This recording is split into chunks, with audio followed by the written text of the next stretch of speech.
What's good, family?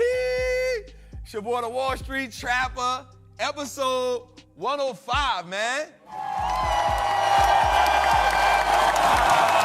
I feel amazing. We had a great week in Paris, Jose. I'm gonna talk about that. Before we get into it, man, let's just welcome everybody to the show, man. Let's tell them what a good...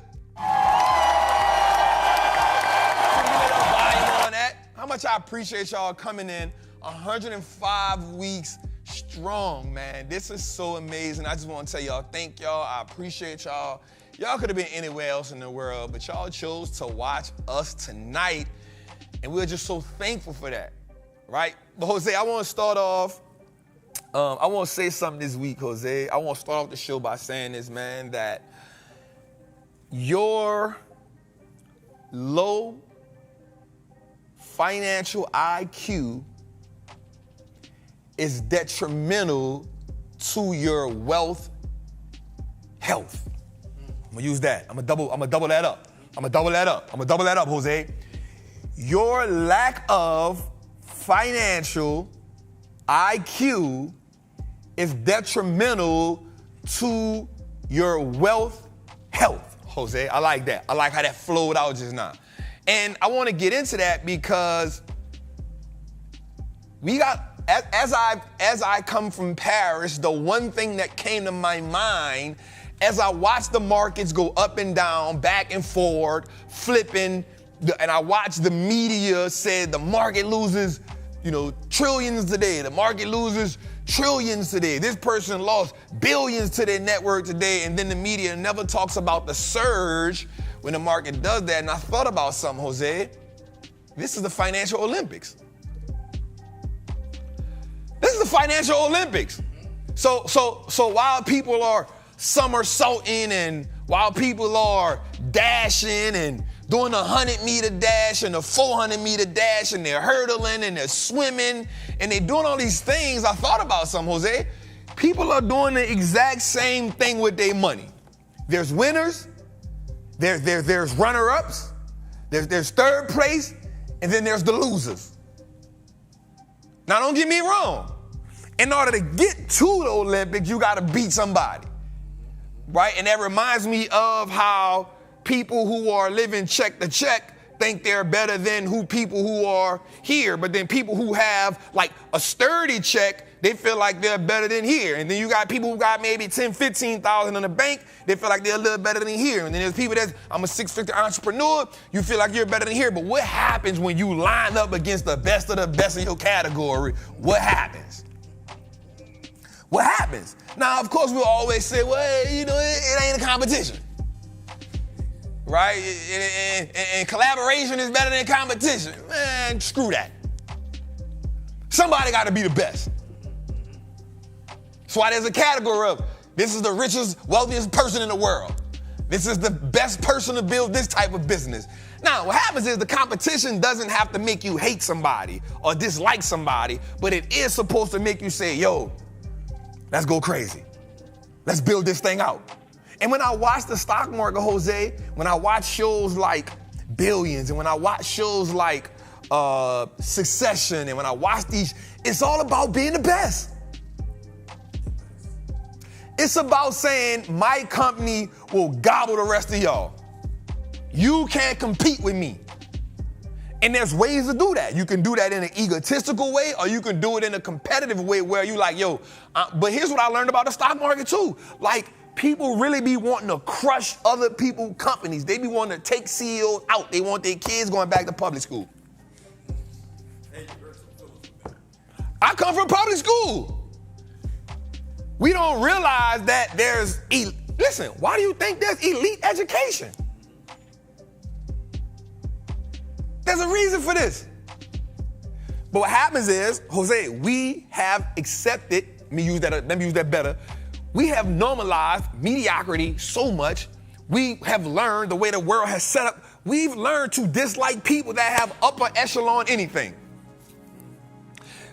The world has taught us to have a type of disdain for the upper echelon of people. And then now what happens is you settle for rudimentary. Ooh.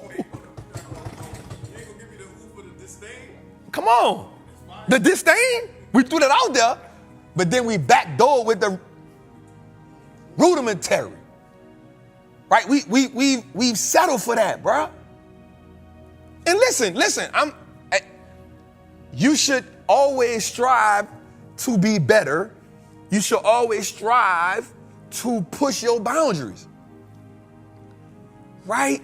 Bro, like as I'm looking at the Olympics, the whole while I'm there, I'm like, yo, I'm looking at the financial part of this. And I'm like, oh, this is the financial Olympics. We're in the financial Olympics. Because watch this. We watch some people, this is about to be good, Jose. We watch some athletes be molded under pressure, and the pressure brings out the best in them. And you watch some people under pressure crack, give up the lead. Now, let me give a couple situations. And this is not me judging, but this is me saying, this is it. So watch this.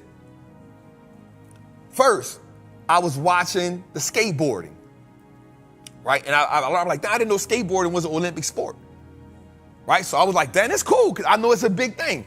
So I'm watching the two dudes from America take the first and second seed from the dude from, I want to say he was from China or Korea. I don't want like say it wrong, right? And then I'm like, oh, they killing it. But then it got down to a point where it was the best trick. You get one trick. So you go from doing the course, getting 5 and 6 tricks, pull out your best trick. That's who's gonna win it. One trick, that's it. I'm like, ooh, and in my mind, I'm like, oh, dude from America about to kill it. Like, he done hit 5, 6 tricks in the thing. Like, he knocked them out the park. Literally, he needs the lowest score of all 3 of them. He did like a 91 to win. Guess what he do? Fall. Get up, do the trick, fall. The next American do the trick, he win it. Chinese dude get up, do the trick, or the Asian dude get up, do the trick, kill it. So they go another round, because they need these last 2 rounds. The American dudes are still number 1 and 2. The dude from China, he's number 3. But guess what happened now? The emotion now changes. Because there's pressure. It is now a bear market. Right? It is now, can you sustain the pressure? Okay, the best trick you got, pull it out. Because watch this, Jose. In times of extreme pressure, it will either give birth to a diamond or will crush you to glass. That's it. That's it. First, you got to go through the heat. Then you got to go through the pressure. Then you got to get cut. Then you got to be molded. And then after you mold it, you got to sustain whatever environment you in to still exist. You can't just be molded and be like, I won. There's still a sustainability factor that has to take place once you're molded. Come on, man. They missed that. They missed that. They ain't even much. He was from Japan. Thank you. Right? Like there's still a sustainability factor. So watch this. American dude gets up now. Now he needs like a 94, which he should be able to do with ease. He gets up, falls. The next American dude, now you got it in the bag, dog. All you got to do is you got to score like a 95. Matter of fact, all you got to do is do a nice trick Something that you've done already, that you can do real good, that you're comfortable with, and I'm sure as an athlete you've practiced this a million times. Guess what he do? Fall. The Chinese dude, though, he still needs like a 96. He gets up there and the dude in Japan gets up and does something that has never been done before and executed it with ease. And I say, oh, people want to be number one, but they don't have all the ingredients that it takes to take the spot from the person who is number one. Okay, watch this. You can dream all you want, but the dream has to be tested. You can have the vision all you want, but at some point the work got to get put in. And here's the thing about the work. The work don't get put in the easy environment. In order to be the best, okay, in order to get something that you've never had and then own it, you have to be willing to do it under extreme pressure. And I said, oh, this is why he ranked number 2 in the world. Ah, okay, I get it. And this is why he's ranked number 8, and this is why he's ranked number 23, which now moved this rank to number 1. I said, oh, I get it. I get it now. There's people that's good on a blacktop, and then there's people that's good in the game. Different league. Let's go a little further, Jose. I saw something else. I'm watching a relay race. I'm in person. I'm watching it. I'm watching a relay race. America killing it. Lap 1, lap 2, lap 3. They get to the anchor. They get to the anchor. And not only do they get to the anchor, Jose, they get about 15 meters from the finish line. And a lady from the Netherlands, she just had another gear. There's something about having a vision and then seeing the finish line. I realized that, Jose. I realized that the finish line is what's supposed to give you energy. There's a gravitational pull when you get to the finish line that separates the people who want it and the people who have a desire for it. See, people want $1 million. People want to be successful. But then there's a small group of people that have this desire. See, the desire is like a fire that is burning based on everything other than just wants. The desire is based on like my livelihood. Like the desire is based on like, if I don't do this, then like my mama not gonna eat. Like if I don't do this, like my child not gonna eat. There's a thirst. There's something attached to it that's bigger than just you. Right? There's all type of things that's inside of that. Right? So like people are like, yeah. I'm gonna go run this. I'm gonna be the fastest. And then you run against somebody that says, nah, I need to win this so my whole family. Right? Like it's bigger than just like the goal. And you can tell it. You can tell it. Because check this out. Here's what I've learned. Everybody that show up to the race has the potential to win.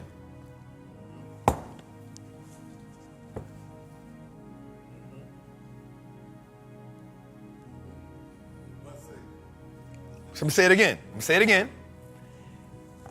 Everybody that shows up to the race has the potential to win. But then there's a part of the race where every person looks. There's a part of the race where everybody comes into this moment they realize, oh, that's the finish line. Here's who on side of me. Let's go. And she just blew it out the water. 15 meters. Bro, 15 meters is not a lot. It's like a good 15, 20 steps. Over. Finished. I said, damn. So then I watched again. Watching the men's 100 meter. I'm saying this for a reason, okay? I'm saying this for a reason. And then I watched the men's 100 meter.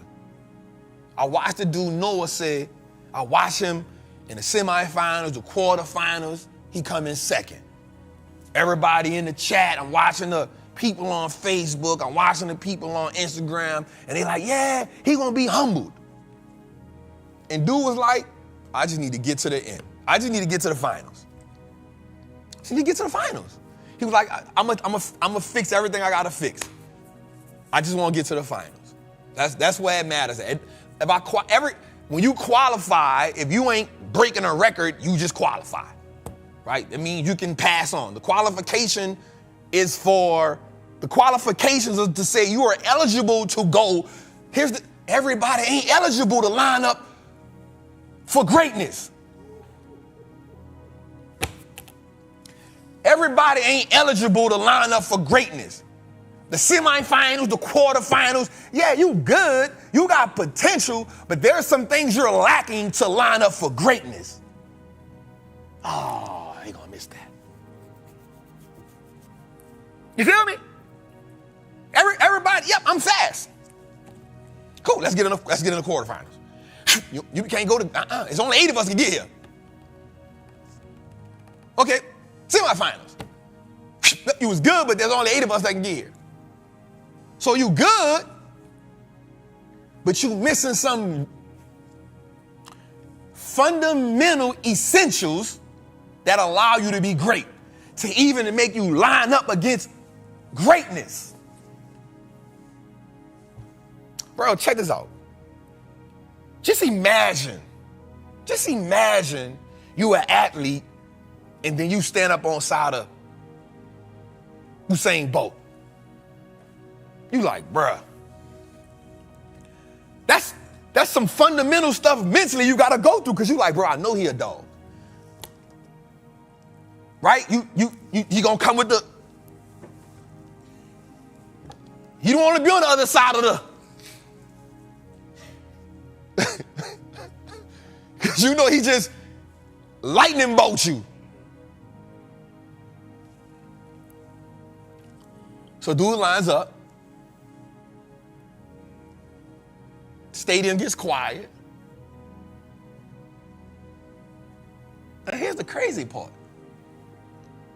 Here's the part that blows my mind. Americans wanted him to lose.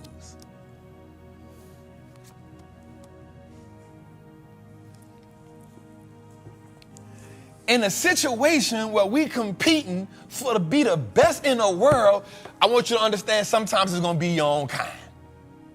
It's your own tribe. There's moments in life where we got to put all our disagreements to the side and say, yo, let's come together. This is a kumbaya moment. Right? Like, listen, let's put everything to the side and let's have a moment where we say, we going to root for our own this time.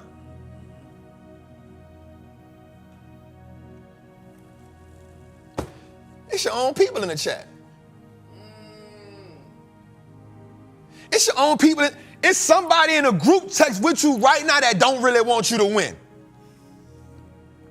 It's somebody at the Christmas table that don't really want you to win. It's somebody at the job Christmas party that don't want you to get the promotion. But they in your face like, ah. It's somebody that you having brunch with. It's somebody that you done smoked the hookah with that on the cool don't want you to win.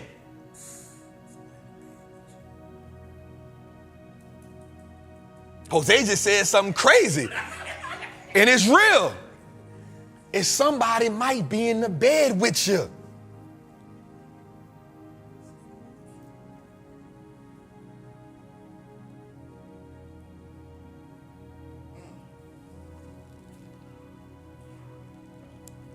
So I watch. I'm patriotic. I'm like, man, go kill him, young. Go. And so he gets up. Pow. He actually starts off slow. Watch this, Jose. One of his flaws when you do because we don't do data. On a scouting report for Noah Lyles, it says he has a bad start. He starts off bad. So as a competitor, as somebody who is competing for greatness, the one thing I need to do is study who on the board with me. What are their flaws? What are their weaknesses? Where can I improve at? Now, I'm not going to lie. The dude from Jamaica went crazy. He ate it from start to finish, almost. Because sometimes it's the littlest things that you do better than everybody else that makes you superior in the moment. Sometimes you got to say that shit with your chest.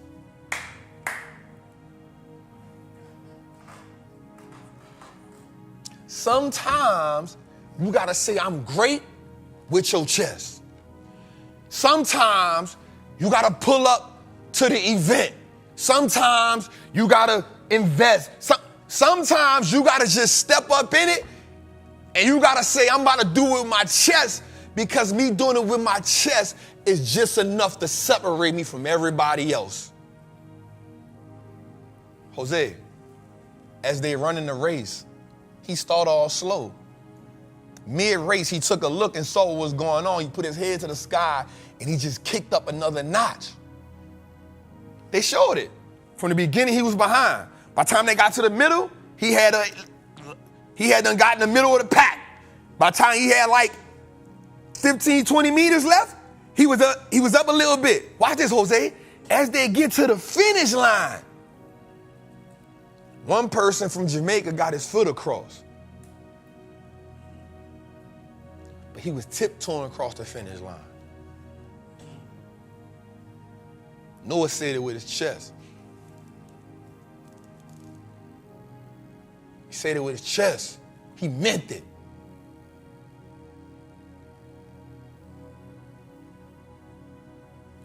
Guess what his coach told him before the race? Hey, don't forget, when you get to the finish line, torso out, chest out. He said, I remembered it when I saw the finish line. Not in the beginning of the race, not in the middle of the race. Split second before the race over, it jumped in his head. His coach said, hey, don't forget your chest. But guess what? He probably had done worked on that so many times.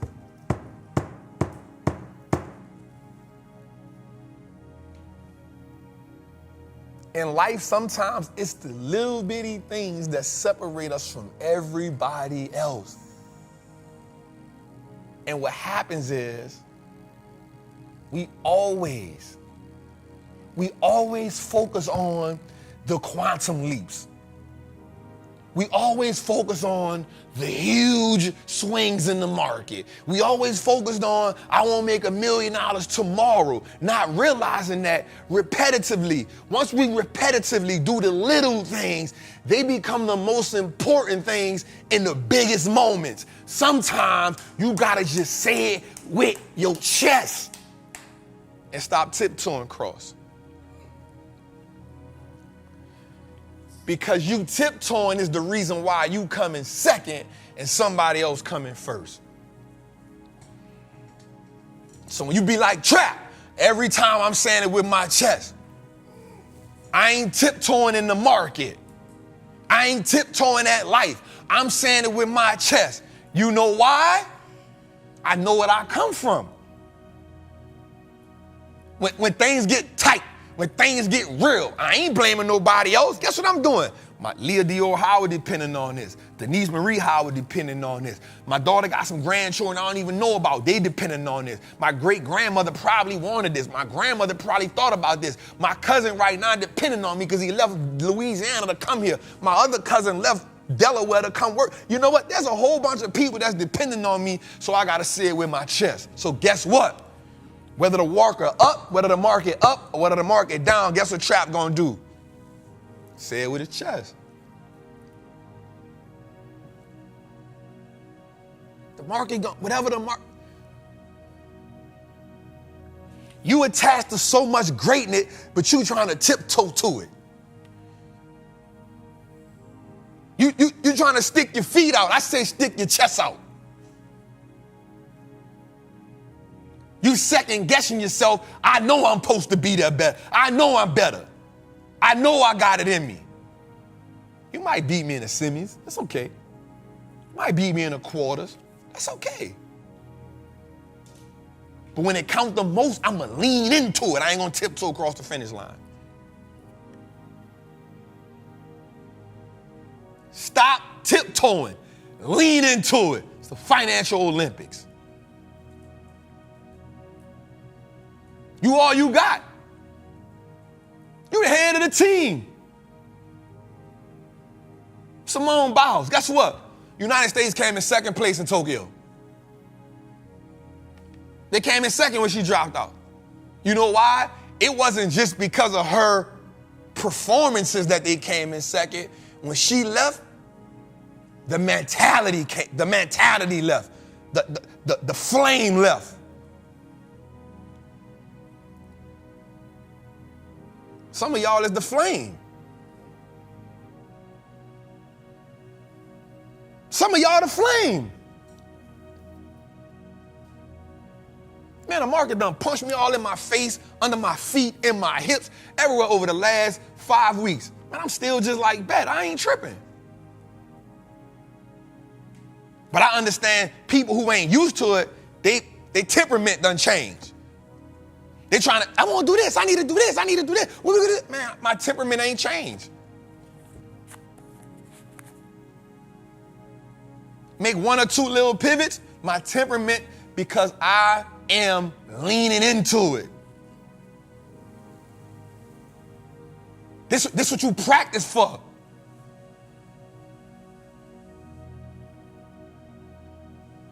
Everybody in the world done heard the statement, buy low, sell high. Everybody in the investment world done heard the statement, buy when the market is down. Why the hell is the people who in the market panic when the market, what is you doing? This the hurdles you're supposed to hop over. This it. This where you become millionaires. This where you triple your net worth. This is where your financial IQ supposed to soar. But yet, this is when your EQ takes over. The emotional intelligence comes in.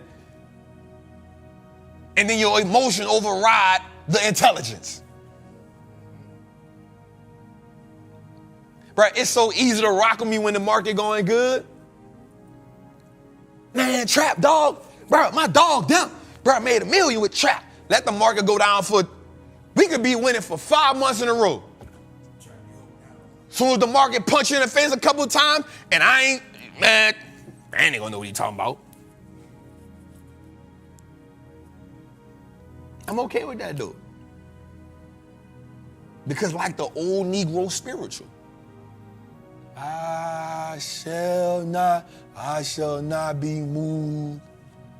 Just like a tree that's planted by the water. I ain't going nowhere. This is my life. Somebody said, Trap, show the account now. Cool. Yeah. What next? What next? What next? I'm here.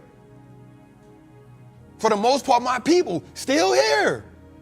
They still up. They probably ain't up as big as they was, but this happens.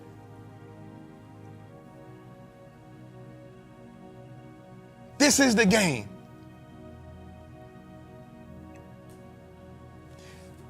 Jose, the Israelites hated being in Egypt. They hated being in Egypt. Making bricks with no, what? With no wheat? This This is preposterous. Pharaoh is tripping. Moses comes. Let's go, y'all. Yay, we leaving. They get in the desert. Man, Moses, you done brung us out here to die, dog. What? Man, you got us out here to die, dog. You're tripping. I'm going back. I'm going back. Forgetting the fact that you hated where you were. You prayed to get up out of there. But in our mind, we think the journey from financial incarceration to financial liberation is easy.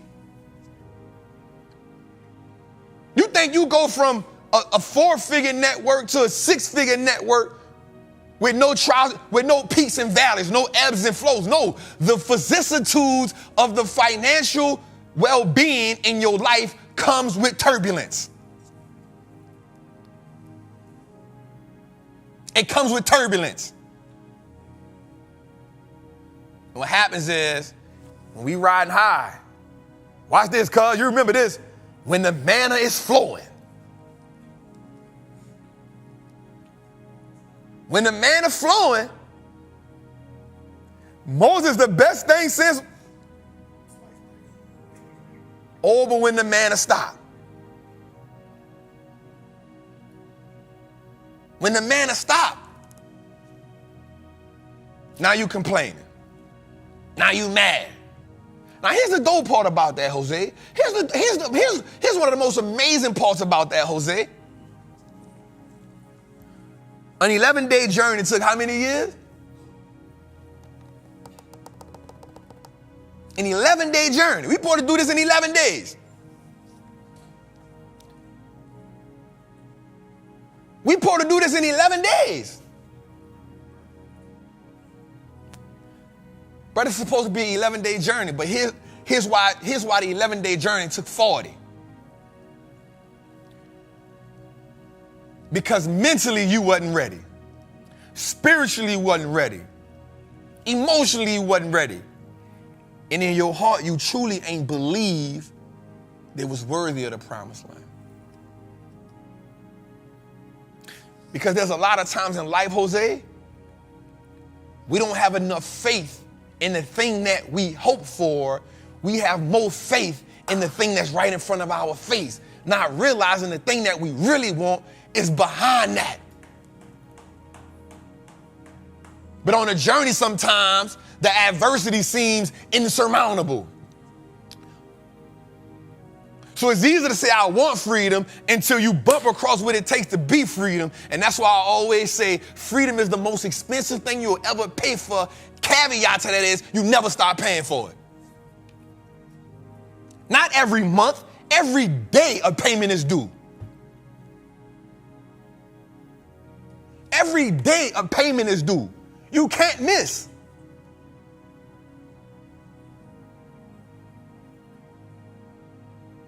You can't miss.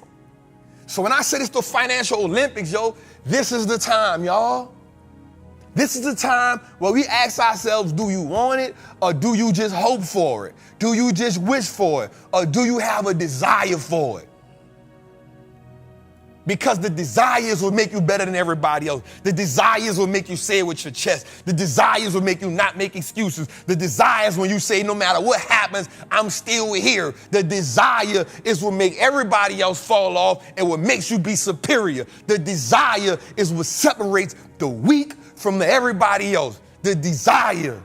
When you get punched in the face and you say, that's all you got. The desire is when I can look at my account and say, man, that 2 million, what? 1.8 million, what? Bet I'm gonna go get that. The desire is because I know how to market a design. And every time I hear the news, it's not like this time is different. This time is different. This time is different. They say that every time, but when I look at the data, it's all the same.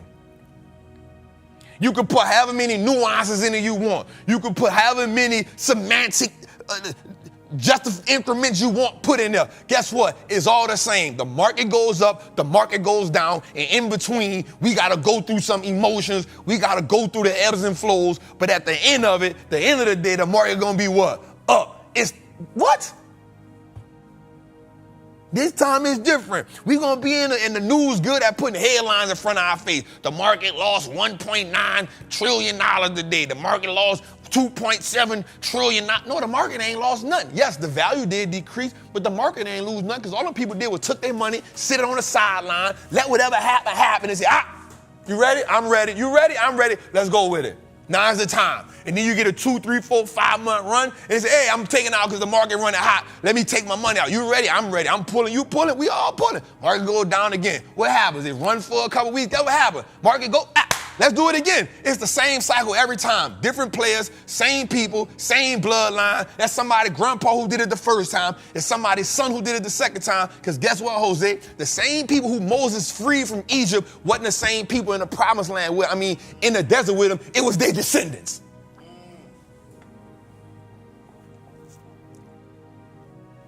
The same people that left Egypt 40 years in, it wasn't the same people. It was their descendants.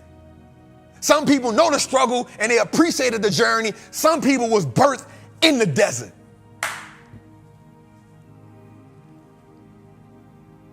Trappin 2's episode 105. Let's get to it, dog.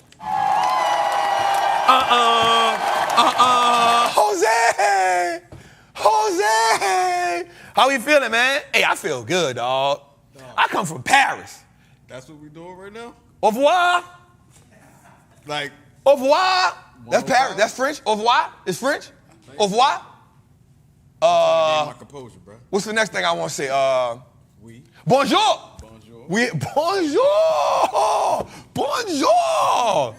I'm feeling a good bonjour, Jose. Oui, oui. Oui, oui.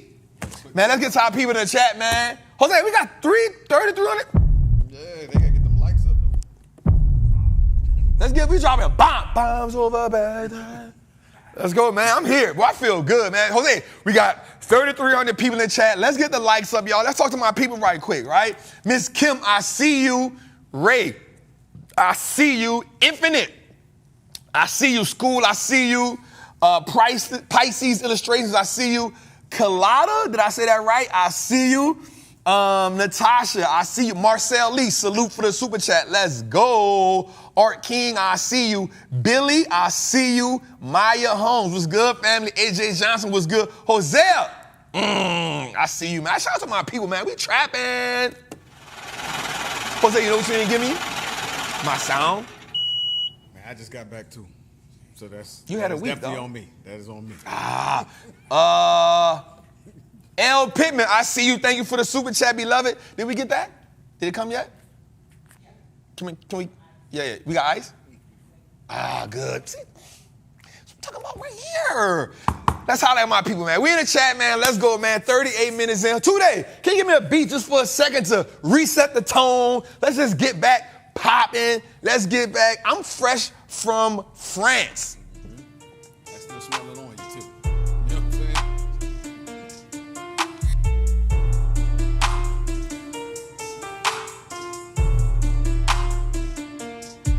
I like that picture, too.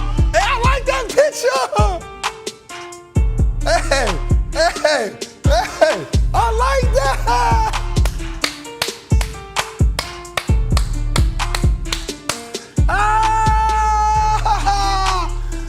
All right. Before you get started, though, the food. What did you eat there? What did I eat? So let me say this, Jose. This time, I was so into the Olympics, I wasn't like going crazy over the food this time. Like I ate room service most of the time. I ain't gonna lie. No. I'm definitely not eating snails. Definitely was not doing the escargot, my guy. I know what that is. I'm from the hood, but I know what that is, right? I'm not eating escargot. I'm not eating squid, right? I'm not eating mountain oysters. What's that? Go look that up. I'm not eating mountain oysters. Bull testicles, dog.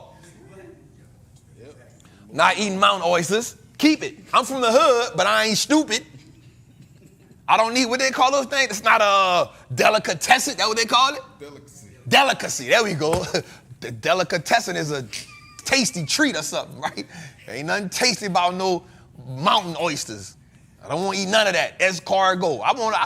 I hate to even put salt on a snail because I think it's seasoned. I don't want to waste my seasoning. Yeah, I don't want to watch it melt. You know what I'm saying? I don't want no part of that. I don't want no part of that. So nah, bro. I did go to so, bro, like, let me just say this all right, we're gonna get into the show tonight. Right? But I gotta say this, man. I gotta say this. Everybody needs to go to the Olympics out the country once. Now, I know it's gonna be in LA. Bro, it was so good, bro.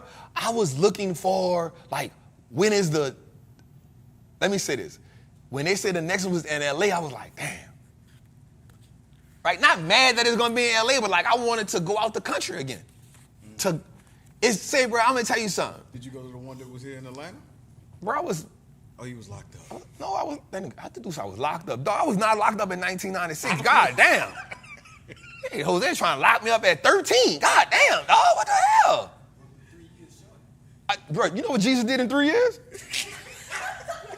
God damn.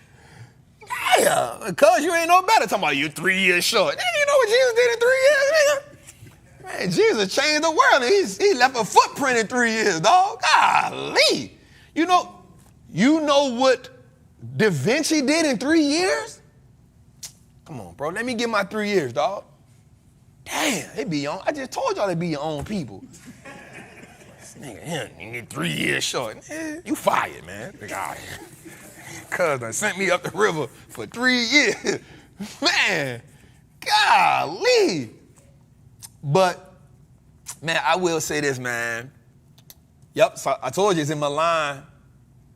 No, the next one not in Milan. The Winter Olympics is in Milan in 2026.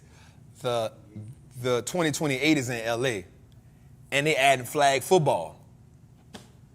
They're adding flag football in 2028. That's going to be crazy. Yeah. Hey, I done did so much research. And guess what? I learned that Paris flew in 15,000 police. They got police from Dubai, but you had to be bilingual. Actually, you had to be trilingual because you had to learn how to speak your own language. That's one. Mm-hmm. You had to learn how to speak English and French. They flew in, bro, they had people all on boy, they wasn't playing, cuz. They had snipe. I said, oh, that boy serious. That boy, they gonna snipe your head, cuz. The boy just walking out with the big. I'm talking about just. Crazy. What's up? And they were friendly. How you be friendly with a big old chop on you, dog? You got a big semi, fully automatic. You like, hey, you enjoying yourself? Yeah, of course. Did they have an accent? How you doing, dog? Nah, it was men and women. Did they have accents? Yeah, they had the French accent. I'm from America. Everybody got an accent. Bro, it was the time of my life, dog. I'm not gonna lie. I am not a fan of beach volleyball. Huge fan of beach volleyball. Huge fan now. Now, I used to like Misty May and her partner back in the day. Misty May, I forgot her partner name. Sarah Walsh. So they old school. They was dominating for a long time. I used to watch it. But dog, listen. It's something about that beach volleyball game. And they got on sand? Man, I ain't watched it, so this cold-blooded. You know what I'm saying? Bro, this is an experience. So beach volleyball might not be for you.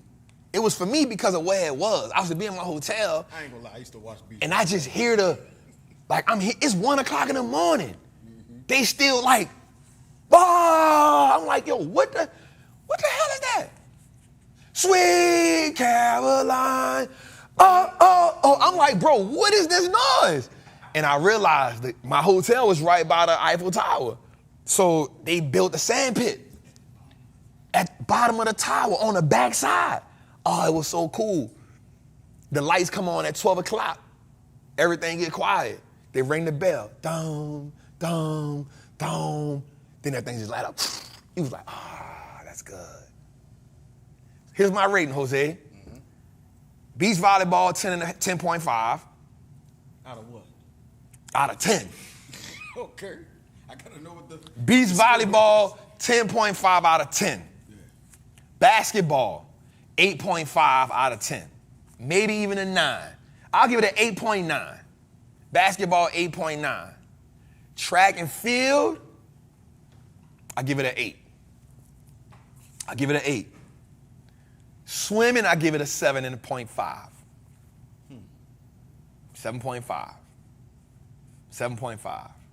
Those were the events I went to. Why is the volleyball more than everybody else? Because the environment. The minute, it's nonstop engagement. Mm-hmm. Like, if they getting ready to serve, DJ come in. If it's for 30 seconds, they got like 4 hype men on the ground. They walking around. They making you do the wave. Mm-hmm. They talking crazy. They got a dude dressed in, I don't know, with the clown face or whatever. He performing halftime tricks. It's just nonstop. They playing all the music from Rihanna to Pac to Biggie to 50 to Faith Hill to they just going crazy. I felt like I was at a rave and a hip hop party and a upbeat country music. I was at everything. I was singing French. I don't know what the hell was going on. My brain was going crazy. I just know I felt like I needed an X pill or something for all that stuff going on in there. I felt like I need to captivate the moment, bro. It was insane. And I'm gonna tell you what I like, and we're gonna get to the market. Let me tell you what I really, really like. Mm-hmm. And I said this back there, bro. It made me realize how thick racism is in America, dog. I'm not saying it don't exist in Paris. I'm not saying it don't exist in Italy. But what I do know is it's super blatant, like you feel it in America. Mm-hmm, mm-hmm. You feel me? Now, I done been to Paris even when it wasn't the Olympics. I didn't feel it like that. And I wasn't just in like the touristy part. You know me, I'll go walk somewhere by myself in a minute, dog. Mm-hmm. And bro, like, I was just like, damn, bro, like, we really be tripping in America, dog. Like, we really be on the wrong level, dog. Bro, like, I was on side of dude. I took a picture with these people from Germany. They was like, bro, they literally was like, you are the best energy we've felt all week. We just got to take a picture with you. I was like, let's take it. We took a selfie. I took it on my phone. They was like, bro, you just, like, I love it. You feel me? I was at the basketball game. I'm talking crazy. Not cursing, but you know, I'm talking, oh man, he ain't got nothing. I'm talking crazy. Mm-hmm. Bro, the people, they was like, from the TV people, the commentator people, the camera people, the people, I know I'm seeing a bunch of, because the seats at the basketball game was 15,000 to be on the floor. I know who these people on this row is. Yeah. They looking at me like, yeah. The man who's on side of me, his son, the man on side of me with the AP on, the one I saw, it was 800,000. He had that. I'm like, damn, dog, you got that at the Olympics. You shining, dog. God damn, dog. How you bring the AP to the Olympics, dog? Damn. You on a whole nother level right here. But he's like, man, where you from at? Where you from in America? I was like, man, I'm from New Orleans. He was like, oh man, I love going to New Orleans and eating the food, man. I'm like, where you from? That man from Switzerland. Which I understood the AP though. That's where they make them at. Mm-hmm. They're from Switzerland. I'm like, you be going to New Orleans? He's like, oh man, I travel the world. I'm like, oh yeah, the AP on, I should've. My bad, you probably got a super yacht somewhere. Right? But he was like, man, I just like your energy. They had some other dudes on side of me. I had to leave at the beginning of the fourth quarter because the basketball game was 2 hours away. I'm like, all right, y'all, I'm about to go. Everybody like, oh. I'm like, whoa. That shit caught me off guard. I was on live. I'm like, I'm about to go, y'all, I gotta go, man. Like, they was like, no, you would think I was playing basketball. Mm-hmm. I had that much fun. The Puerto Rican team, one of the dudes said, shut up, Wallstreet Trappin. That messed me up when he said that, dog. The government brand. Everybody looked at me, I was like, I'm shocked like y'all. I don't know what the hell. The whole name. Yeah. It's the government. I'm like, he had dunked the ball. And they called a timeout. Like, he ain't got nothing. That's his only point for the rest of the game. He came, sat down and said, man, shut up, Wall Street Travel. Not Trap. Big Trap, not. And he commented on the post when I made it. He laughed and commented on the post. I was like, dog. Like, how you call my government stage name? Facts, right? But, bro, it was just such a vibe, man. So I feel like everybody should go at least one point. And I also feel like this, bro. Everybody want to know about you going solo. Why do I go solo? Yeah, Why? So Jose said everybody, because I'm a vibe, dog. I'm a vibe, dog. And I'm not saying it ain't cool to go with somebody or nothing like that, but I'm in a space right now, dog, where I just, like, when I go out of the country, bro, I wake up when I want to wake up.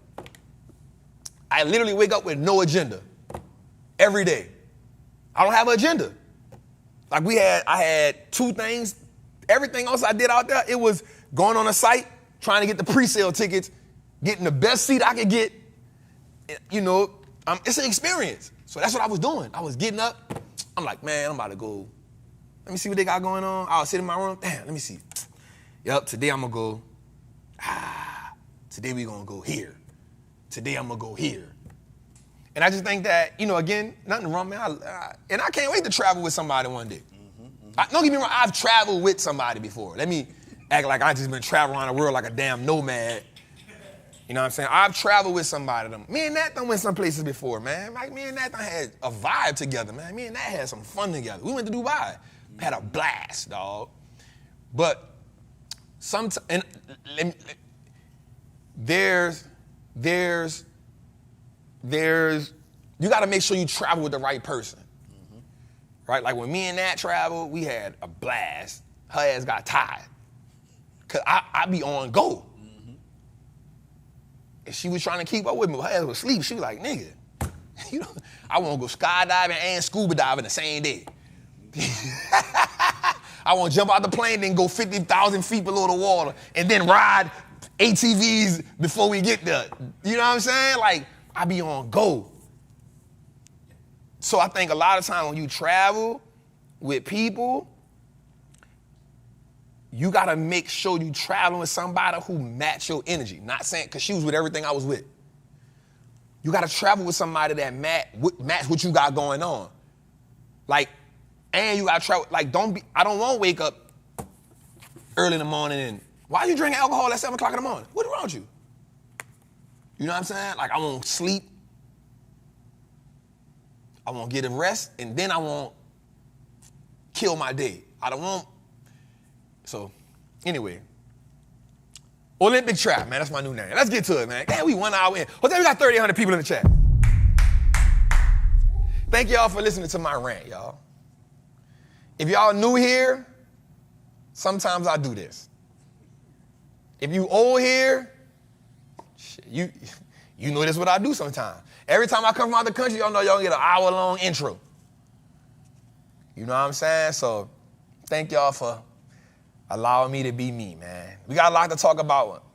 Somebody say Delta One Cs be lit. They be so lit. But listen, let me tell you something. Yesterday, Delta One pissed me off because two things happened. I had to give my patron an apology. I kind of warned them before because I knew it might happen because the weather, they were telling us that the weather was bad. So I was like, man, you know, sometimes here's the play that I want to get in, and I shouldn't even put now that I think about it, I shouldn't even put the play in there.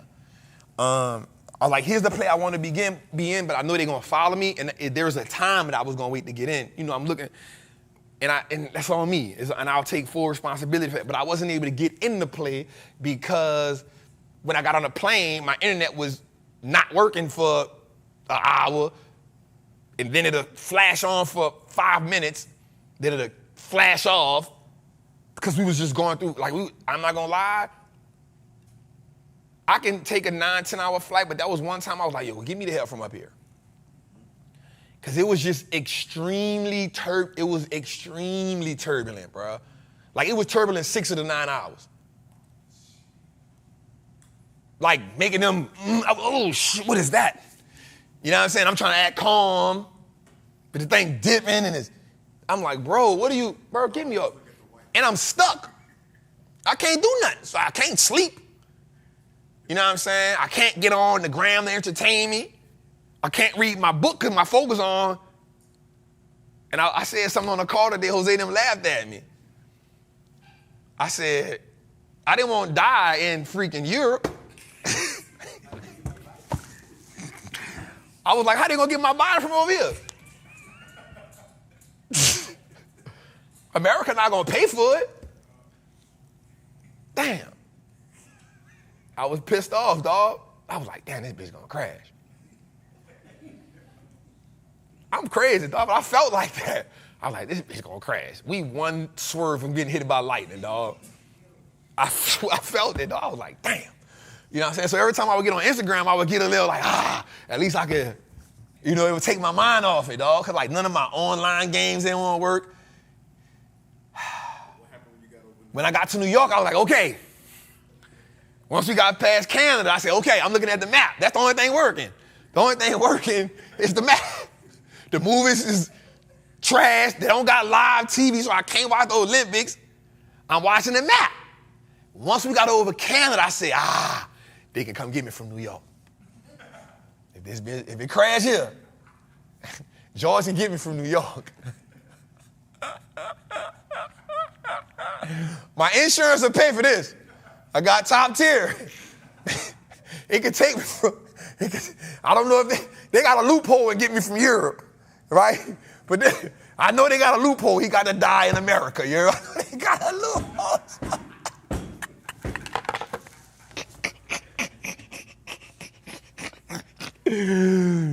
But they can't get out the loophole if I'm in New York. I'm on American soil. And I had a USA hat on. I was being patriotic.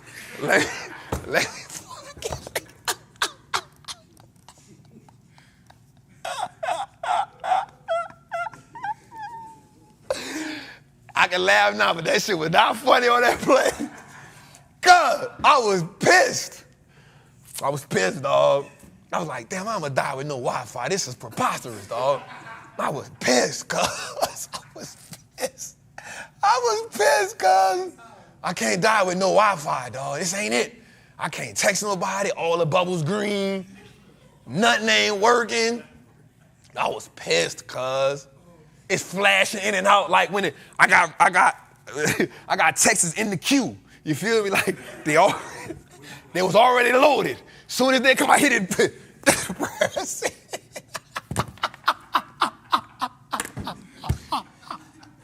Listen, I had them in the queue. Look, I'm hitting Elise fast. Got it. Got it. You know what I'm saying? I'm texting. If I die, do this. Here's where I'm at right now. I'm passing England right now. You hear me?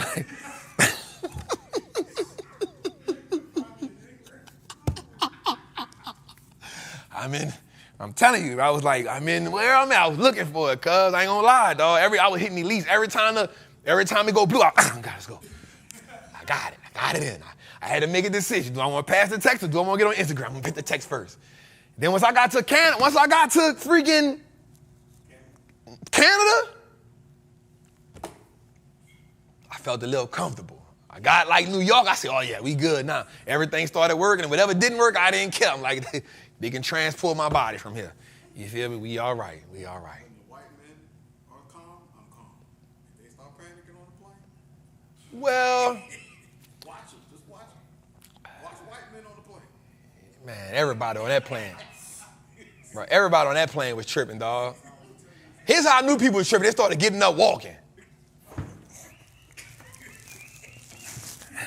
I saw one man, he had his laptop. I said, dog, it don't work. What you doing, dog? He's just like,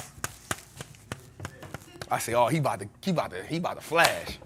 Then the people said, we apologize right now because, the stores just can't get up right now. And, nigga, I can't, I'm about to crash. I'm thirsty with y'all. It was rough, dog. I'm not gonna lie. It was rough. And so at the same time, I wasn't able to, give my people what they wanted in the moment. And that, more than anything, that kind of pissed me off because I knew they jumped into play, and I wasn't able to help them get out the play. You know what I'm saying? So they had to deal with that without me. And that kind of, I didn't like that. And I didn't even know what to do in that moment. You know what I'm saying? So that kind of like pissed me off. Then I missed the CrowdStrike play. I missed the damn NVIDIA play at 101, at $95. I wanted to put and I literally went in the Patreon and said, NVIDIA under 100, I like it for a call option. It went to like $92. I couldn't get into it. CrowdStrike hit like 1 something, but I couldn't get to it. So that situation kind of pissed me off. I'm not gonna lie, I was kind of mad about that. But we'll make it up to the squad, man. We'll make it up to the squad. Anyway, let's get up, man. I apologize, y'all. We 1 hour in. We got to talk about stocks. Tootie probably back there pissed off like a mug. It's all right. It's all right. All right, let's get to it. Man, Jose, how they feel in the chat right now, dog? They love the show. They good? All right, let's get to it. All right. I am a certified Wall Street trapper. I am confident in my ability to make great investments. The stock market is a machine that prints money, and I am more than capable of operating this machine. Not only will I free myself, but my family will eat for a lifetime based on the information I apply today. I'm a money maker and a wealth builder. Today, I break all the chains that anchor me to that poverty mindset. My ancestors will smile now because I've turned our last name into an asset. My family's purchasing power will increase indefinitely. Today, I make the declaration that no longer will I be a slave to money. No longer will the generation behind me inherit lack. No longer will I submit to selling my time for money. I am a first-generation millionaire. I am the architect of my family's legacy. I am a certified Wall Street trapper. And Wall Street looks like us now. Let's go, man.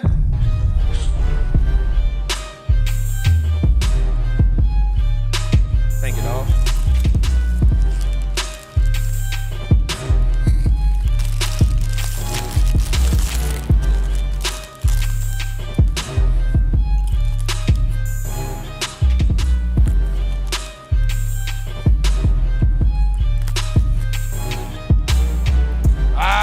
Let's go, man.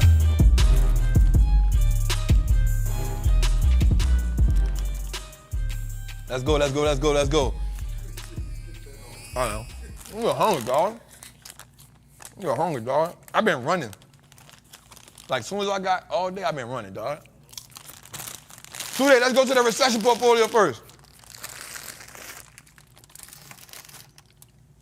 All right.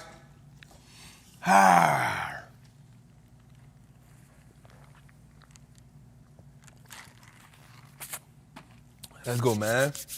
Your boy been running all day today. I ain't even much. I ate something once today. All right, let's get to it, man. All right. Excuse me. Let's get to the recession portfolio. You know the people got to see the numbers, man. So let's start off with this Amex call. It's down. I'm going to tell y'all the truth right now. We blooded. We is blooded. But today we had a nice comeback. But I was kind of mad because today we had a great rally to about 325-ish. Then it scaled back. I think at one point in time today I was up like 325,000. And then by the end of the day, I think I ended the day up like 98,000. I was like, what the hell? What the hell? So let's get to it. So we got an AXP call in. We down $9,000. We got a Berkshire call in. Down 17, but we got that. GE still pushing. GEV January. Yeah, that's the one that I told him I get up 10 grand on this one. I'm leaving, and I know it's gonna do it. I get up 10 grand on this GEV call. I'm leaving. Google. We're gonna talk about them tonight. We're gonna talk about Berk tonight. KLAC. It was doing good for me today, but it got punched in the face. Eli Lilly. Listen, we got Eli Lilly earnings call. Thursday, I'm gonna be real with y'all. I see an options play on that. I see an options play on the Eli Lilly call. Something light. Because I believe for a fact that Mounjaro and their insulin products did really, really well this quarter. And I think with this they just got a new drug they're adding. We talked about that a couple weeks ago for the Alzheimer's. So I definitely see a play on that. Meta did really good today. That was real sweet. Let's go a little further. All right, so we got the Qs, they down. The SMH popped a little bit of their TSM popped today, that was good. The XLK September call, that was up really good, then it went down. The XLY play, I'm what's the word I want to use here? I'm not as optimistic about the September calls. I think I may lose on those 2 September calls I have, simply because we're going to need a big rally. We're going to need a multiple day rally, and we're going to need some type of optimism in the market. And I think the only thing that will give us optimism, I talked to the Trappin, I talked to my Patreon family about this. If we don't get something like today, I think today really saved us from having a emergency rate cut. So I talked to my Patreon people about it. That has happened before. I think today the market being green saved the Fed from having a emergency rate cut. Because, so here's what happened. And so what people don't realize is even in, how I want to say this, I don't think, based on economics from the major economies in the world, meaning France, United States, China, those are like some of the major economies, right? And what happens is, I truly don't, and the numbers are there to support it. No central bank handled the pandemic right. No central bank handled the pandemic right. I think, and this is personal perspective, and I don't want to bash, I'm not trying to bash China, but China has been known to sink some of their economy to hurt other economies, right? They've been known to do that. And it's different. The difference in that is because the structure of the economy is different, right? And the way the Chinese economy is structured is not as, and I won't say this to what people think I'm tripping, they're not as focused, their economy is not as focused on consumer consumption as Americans is. Does that make sense? Right? Like the American economy is dead and center based on how we spend money. We are a consumer-based economy, which is why America always wants us to spend money. China isn't a consumer-based economy. They are more a manufacturer-based economy. So their economy, even though people have to spend money, how much production they putting out. Jose, we got 4,000 people in the chat. Right? And so China has been known to sink their currency and their economy at times to affect other markets. And so what we saw was a ripple effect. We saw Taiwan stock market crash. We saw, and they had their worst day in 57 years. We saw the Chinese market crash. And then the ripple effect of that was we saw the American markets crash, right? Well, Trap, how did that all affect everybody? Well, because what happens is the word, not just recession, but then you get into the phrase global recession. And that is a whole nother thing. Then the EU, which is France, they were experiencing extreme turbulence. And the crazy part was I didn't realize that until I heard about it but I didn't, Japan. I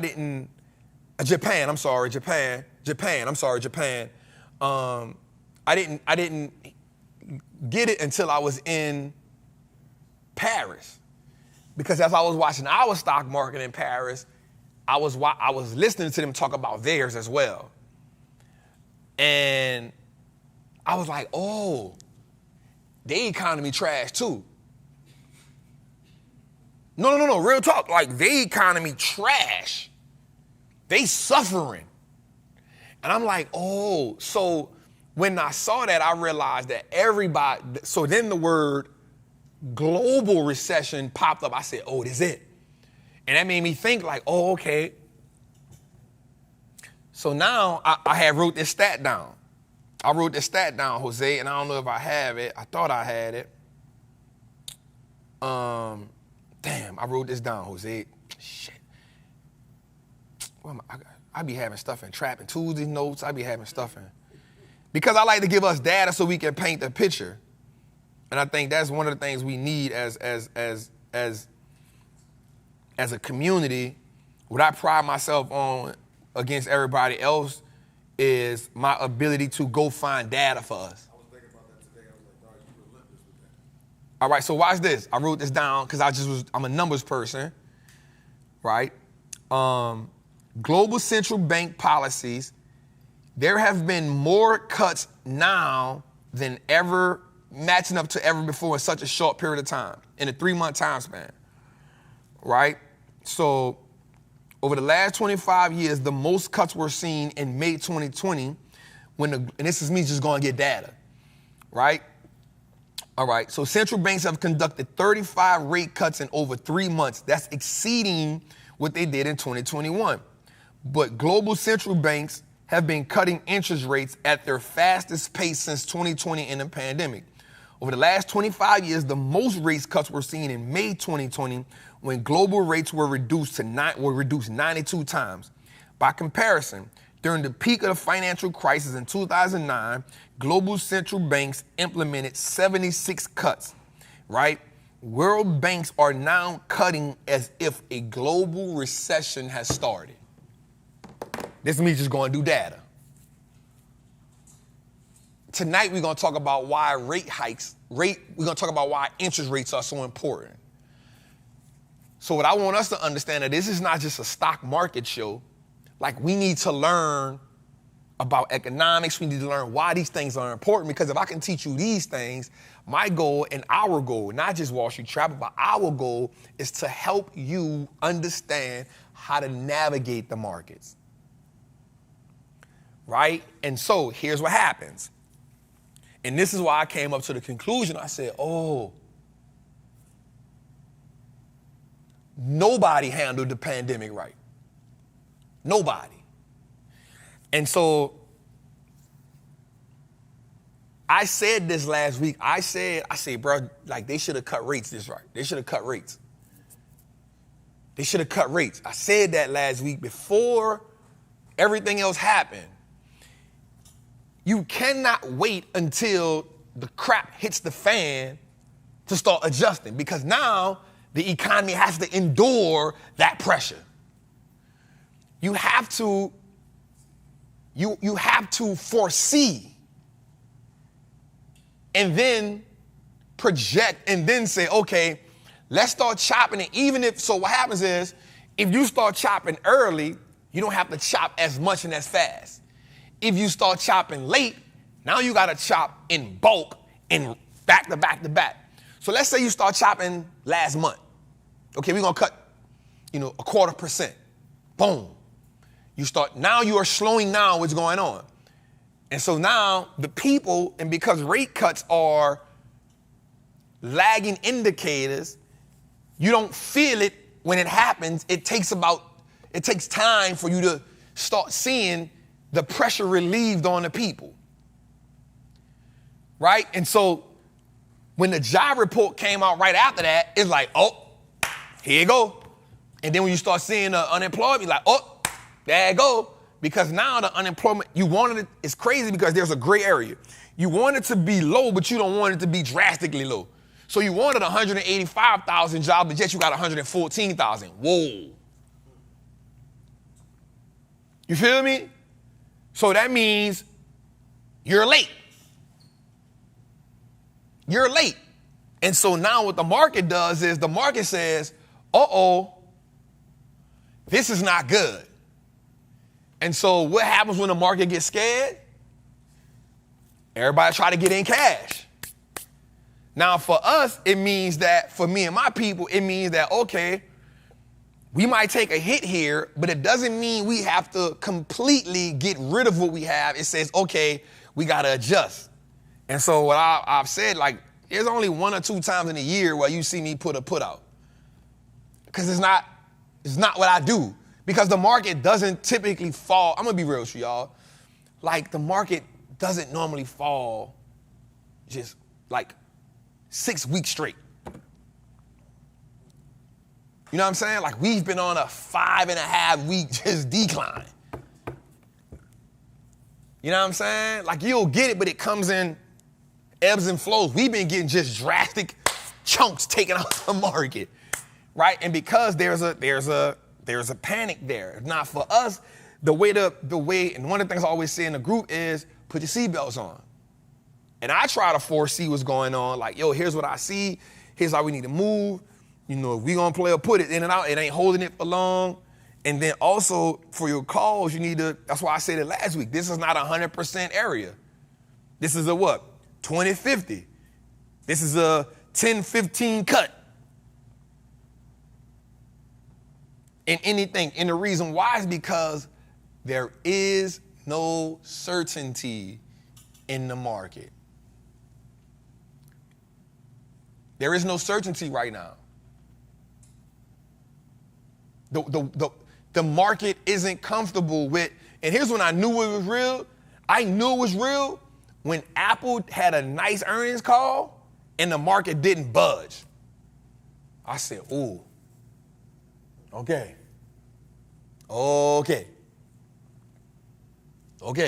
Because normally,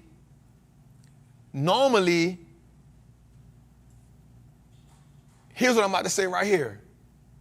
We're now in an area where bad news is bad news again.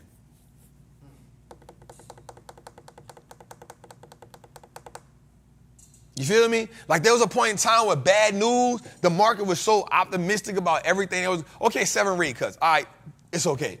You know what I'm saying? Okay, it's okay, right? It was kind of like there was like bad news was good news. Like, dang. But now we're in a market where bad news is like bad news. You know what I'm saying? Like, bad news is bad news. Now, here's what I will say compared to that, as a caveat to that. I don't think that you should listen to people that say that the AI is a bubble. And here's how we know it ain't. AMD reported. They reported good earnings, good revenue, good guidance. Chip stocks soared. Palantir had a nice earnings call today. Soared. It was yesterday.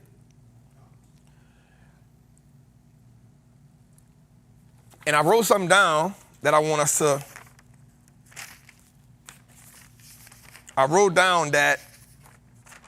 Damn, it's on my other thing. Damn, I ain't bring it. I wrote down that Palantir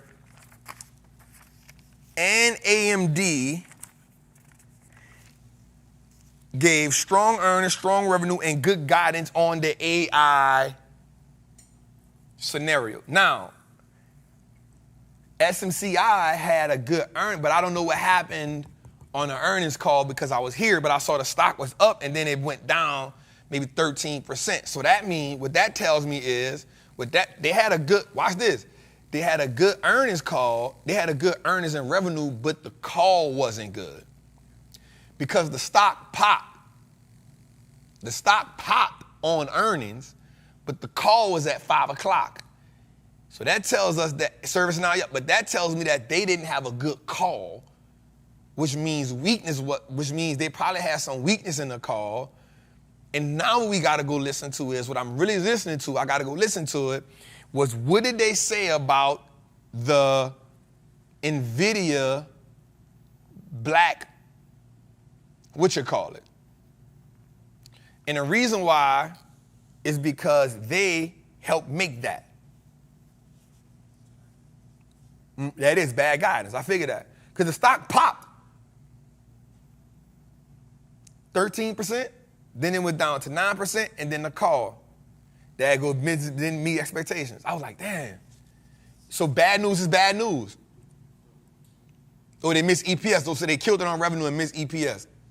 And so now I got to go listen to the call because I got to see what they also said on the call because that's what's impact. NVIDIA is not tomorrow. NVIDIA is on the 28th. The margins decline. There we go. So I got to go listen. Yeah, the Blackwell chip. So I got to go see. I got to go listen to it to see what did they see. Oh, they missed by a lot. Okay, I know they announced the 10-to-1 split, and then they announced something else. So I got to go see what they said about Blackwell because that's going to give you an idea. Blackwell is delayed by 3 months. So that's going to tell you right now that NVIDIA is going to tell you a lot about what they're going to do because if they delayed, NVIDIA can't get Blackwell. NVIDIA is Blackwell, but SMCI helps them produce it. Chill. NVIDIA that's their chip, but SMCI helps them produce it. Yeah, so that's important.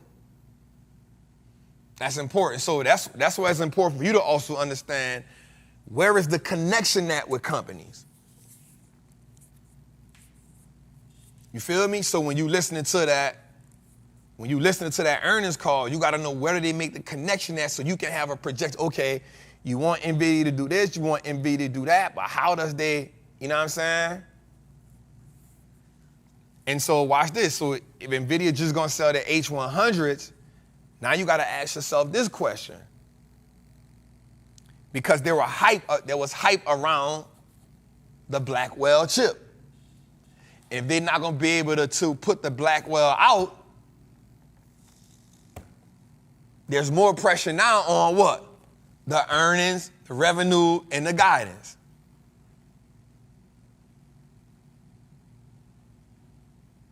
Yes, TSM does manufacture. Go look up see what SMCI does, man, before y'all say I'm tripping. Just go look at what they does. Go look at what they do. Trust me, I ain't gonna lead you wrong. You feel me? So we need to understand those components when you in the chip game because one does affect the other. And so what you do see is you see the Microsoft, you see the Facebooks, and you see these different companies saying, yo, we are going to, they're buying these chips from NVIDIA like crazy, but remember, the market is a forward-looking mechanism. And so when you say this is delayed for 3 months, the market takes that into what? Into account. Because they're projecting that forward movement to drive. And that's how they put expectations out. So you're going to need to definitely pay attention to that. All right, let's go a little further to it. We still here. On what? Yeah, because I be wanting us to understand what's going on. Like, I don't be wanting us to be wrong. I be wanting us to understand how they all tie in. You know what I'm saying? And it's important. It's important. So now there's more pressure on NVIDIA because the market keeps on raising estimates on them. And then they keep wanting them to jump through loops. You know what I'm saying? And then when stuff happens that's out of their control, the market's still going to judge them for it. Right? And so now you need NVIDIA to have a killer earnings.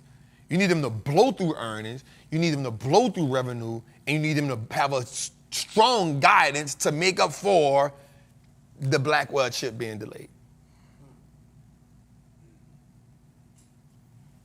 You know what I'm saying? And so you gotta take into account for that. All right, so the Meta 505 play. I'm telling y'all, bro, I am so bullish on Meta, bro. Like, long as Mark don't just come out and say nothing like racist or nothing.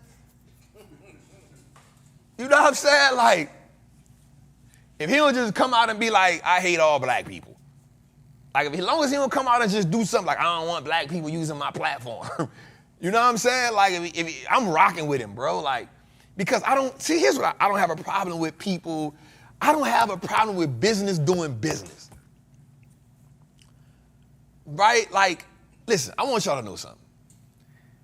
Every business out here is doing something like selling your data, interrupting your privacy.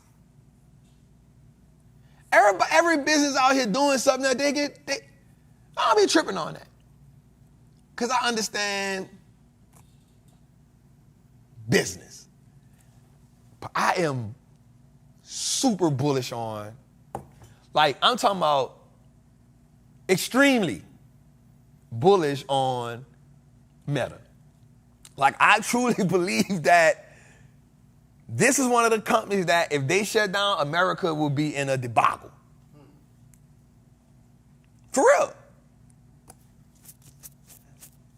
I feel like if they shut down, like, so you might ask, man, why the hell you think that, Trap? All right, so let's think about it. Let's think about it for a second. One, they are, don't give them no ideas. They have 3 of the top 10 social media sites. That's one. Combined, they have a quarter of the people in the world on their platforms. They have 2-point-something billion people on all platforms combined. There's 8 billion people in the world.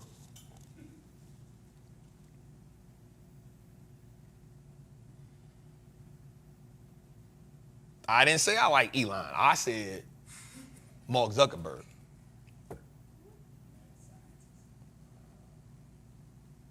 You feel me? I didn't say Elon. I said Mark. Right? And I feel like, so think about it like this. With so much data, so he has a quarter of the people in the world on his platform, which means he has power. He has power. Because he can, in all honesty, he can manipulate the world however he wants. He can make you see what you want to see, not see what you not. He can slowly but surely, like, make you change your perspective without you even knowing it. He can create the algorithm that controls. You feel me? Like, that's a whole different type of power, bruh. Like, he can literally control, if I'm being real with you or not, he can literally control who becomes the president. Believe it or not.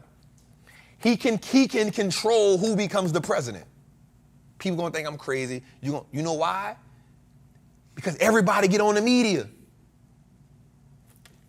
It dictates us. It is already dictated what's going on. And the goal is for it to shift you not all at once. Watch this. You don't see the world the same way as you seen it in 2014. You don't see it the same way you saw it in 2020. You know why? Because every time the algorithm changes, a little bit about you changes.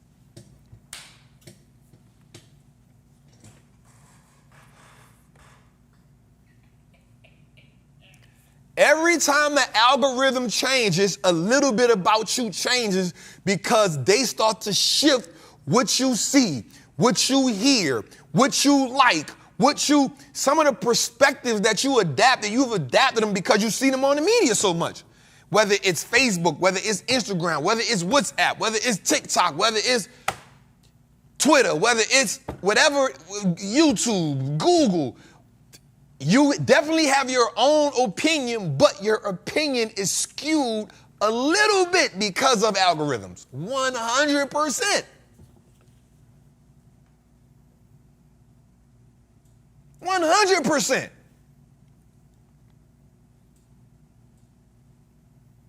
And that's not by coincidence. And so watch this. Let's go to another layer. Who else knows that he has that type of power? Every politician, every business, everybody that wants to do something, everybody that wants to shape how people live, how people think, how people, when the media wants you not to like somebody, why do you think, okay, let's take it a step further. Let's take it a step further. Why do you think right quick, when a black person gets killed by the police or get beat up by the police, why do you think that floods the media? Causes division amongst people.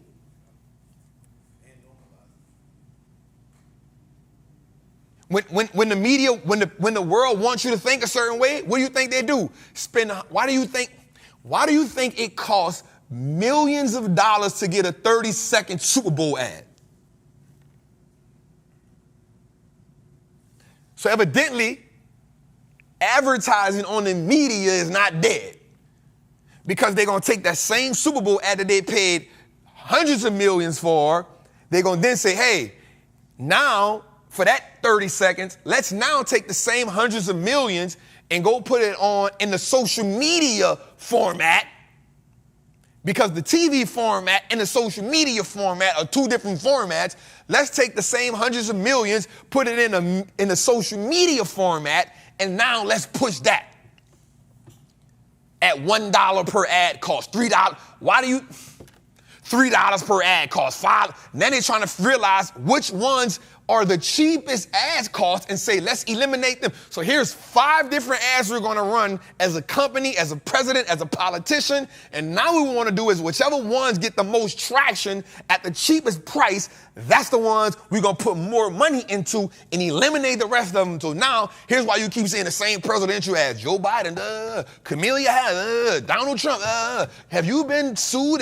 Have you gotten in an accident by a truck? Hey, vote for this representative. You know why? Because they've realized which ones get the most traction at the cheapest price, and that's the one they put the most money behind. That's how your perception gets skewed day by day. It's as simple. Why you keep every day, you know what I keep saying now? I'm gonna be in your body, and get confident, I'm confident. You know why? Because I keep hearing it every time. I don't know who the hell sings that song. But guess what I do know? It's on every reel on Instagram that a woman does. When she want to feel sexy and cute, I want to feel your body, and my confidence, I'm confident,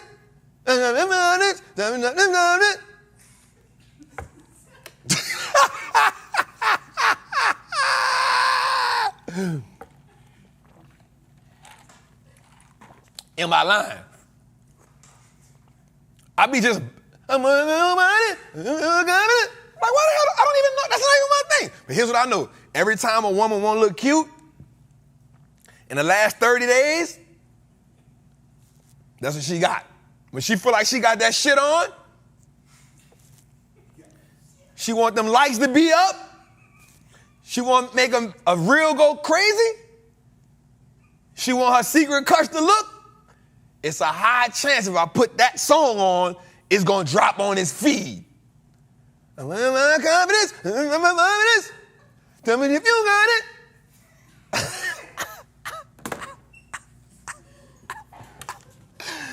You feel me? I ain't making this up. Nah, we gonna be here tonight. I come from Paris.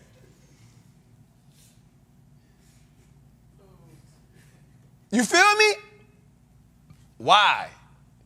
Because Mark Zuckerberg said, Zuckerberger, shout out to Boosie, has realized that in order for me to keep, watch this, and we're gonna talk about this tonight too, the Sherman Act. In order for me to keep people engaged, we got to put something that, whatever is trending, we got to push that. We look at the entertainment perspective, but we don't look at the other perspective that's way more important. The one that skews our perspective on life. Watch this, yo. And this is about to be, they're probably going to get on me for this. They're going to get on me for this. I don't have a problem with nobody who votes for anybody. I think we should all have the right for our own political beliefs and be okay with that. But watch this. And this is not for everybody. This is for some people. There are some black people that don't know what the hell Donald Trump be talking about. But guess what they saying? I'm voting for Trump. Because social media has told them that Trump is good for whatever. I'm not saying they wrong. I'm not saying they right. I'm not saying Donald Trump is to be the president. I'm saying he's not. But I understand for a fact that there are some people who don't know what the hell Donald Trump even stands for. But guess what they've been told on social media? You're richer when Trump's in office. I'm not saying it's wrong or right. I'm not saying, what I'm saying is they don't know if that's truth or fact. But what they do know is they've heard it a million times, because every time they get on social media, they hear people say, you making more money with Trump in office. And guess what they go with after they heard it for the 100th time? I'm voting for Trump because I'm going to make more money. That is the power of social media. And again, I'm not saying you right or wrong. I believe you vote for whoever the hell you want to vote for. That's your prerogative. Man, you got that right. I'm not saying that. I am saying that there are people who don't know a damn thing about politics and saying, they go to social media and say, well, shit, I done seen that 20 times that I made more money. Well, let me see something though. Yup, shit, look like I did make more money when, not even knowing if they did or not, but I think I did. They couldn't have made money without me. I must have blew it then. Shit, I'm voting for Trump because I made more money when he was in office. Now, there are some people who probably can statistically prove it. There are some people that probably can't. But I know there are a lot of people that don't know none of it, and they basing it off what they saw on the media. That is the power of the media. That is the power. They don't have one policy and they don't know no policy. They know what social media has convinced them. That is the power of Mark Zuckerberg. That's all I'm saying. From Instagram to Facebook to now Threads and WhatsApp. Oh. He got the game. He don't just got America though. He got the world in a chokehold. 2.8 billion people on your app. That's more than anybody.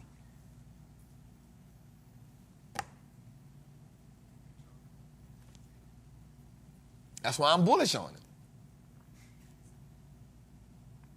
That's why I'm bullish on it. That's why I'm bullish on Amazon. They're going to go through their phases. But guess what? Amazon shuts down. Oh. See, I like that. I like to quality.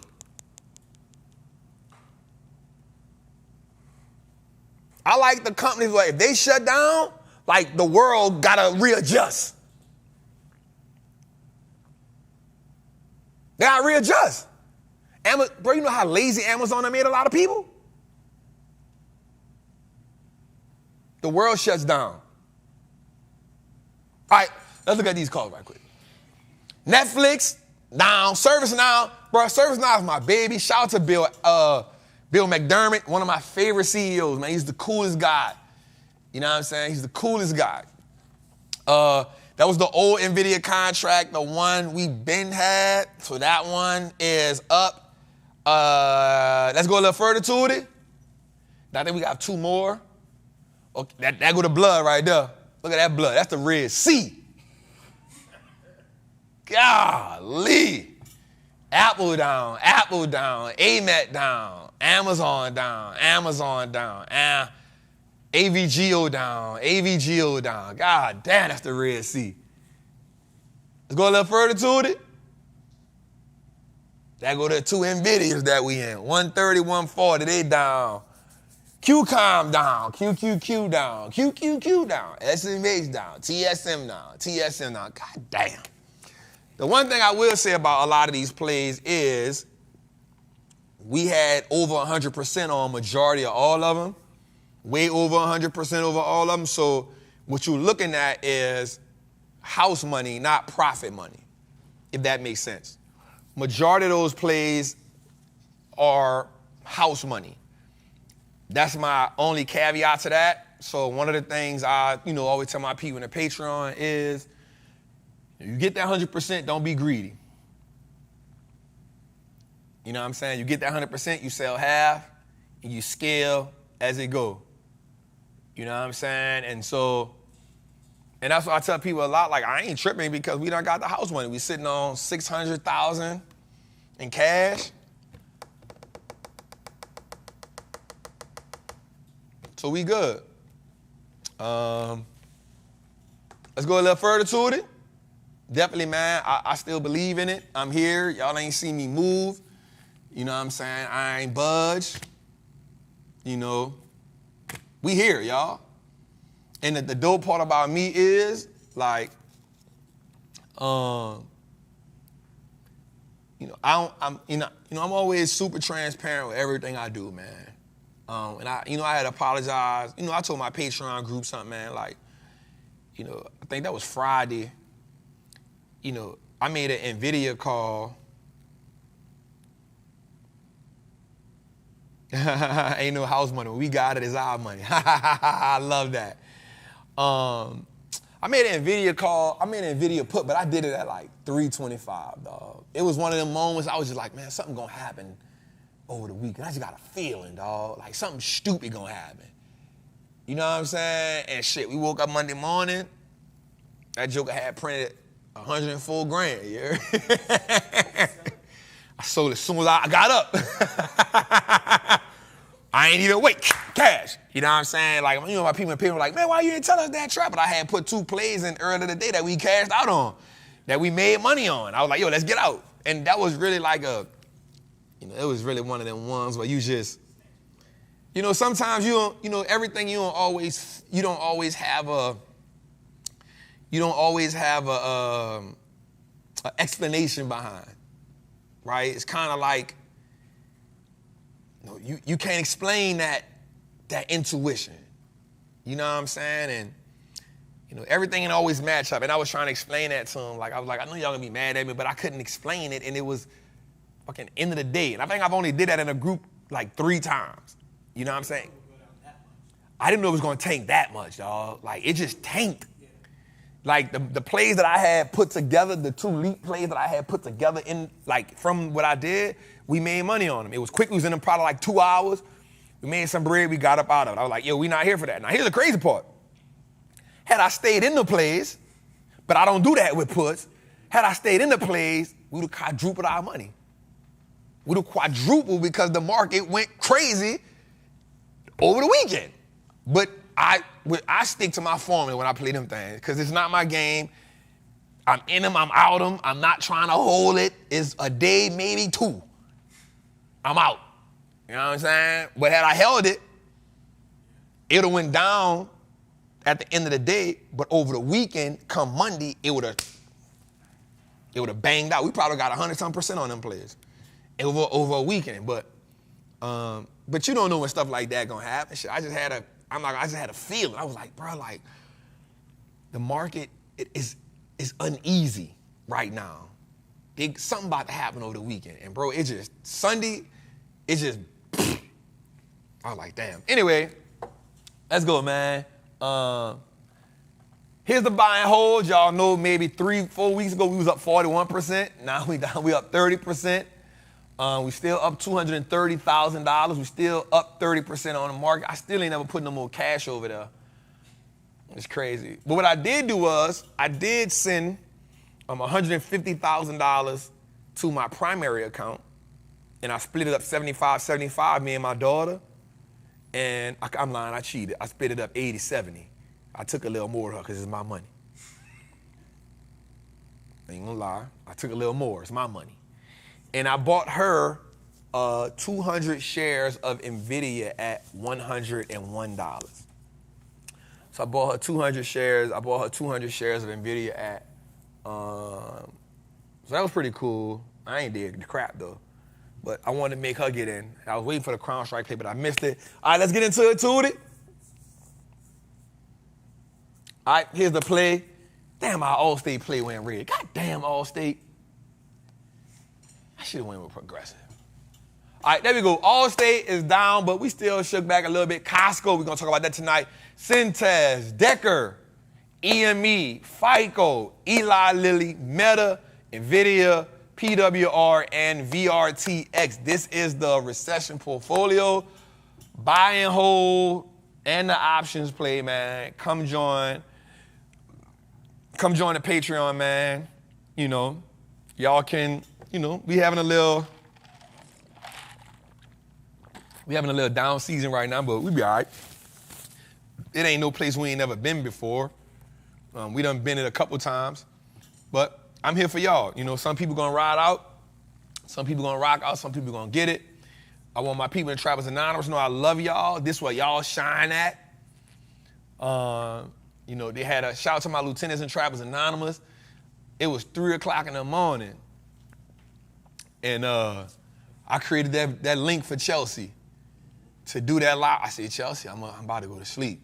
It was 2:30 in the morning. I said, I'm about to go to sleep. Yep, 2 because it's 8:30, 9:30, 10:30, 11:30, 12:30, 1:30. 2:30 in the morning, I made that link. I said, Chelsea, I'm about to go to sleep. I'm going to give you this link, go about your business. They had a dope live from the kitchen, so shout out to my lieutenants. They held it down. You know, shout out to my people in the Patreon. I do want y'all to know something. I was talking to Jose last night. We gotta find, somebody asked me like, damn, Trav, can we get the chat back? I had to delete it. There was, we just gotta find a way to moderate it a little better. That side chat that Jose wanted to do a party in. That's why we gotta find it. They was spiking the lemonade in the party, man. They was spiking the punch in the party. You feel me? So we just gotta find a way I just gotta moderate it a little better. What I'm gonna do in the Patreon is I'm gonna get like 2 or 3 moderators. And that way, you know, set the rules so we can make sure that chat. So I want them to be able to just keep on being able to, you know, vibe out all the time. So no alcohol, no doing coke in the bathroom. You know what I'm saying? But I love y'all, man. Y'all know I love my people, man. You know what? I love my tribe. My tribe is my tribe, man. You know what I'm saying? I think most people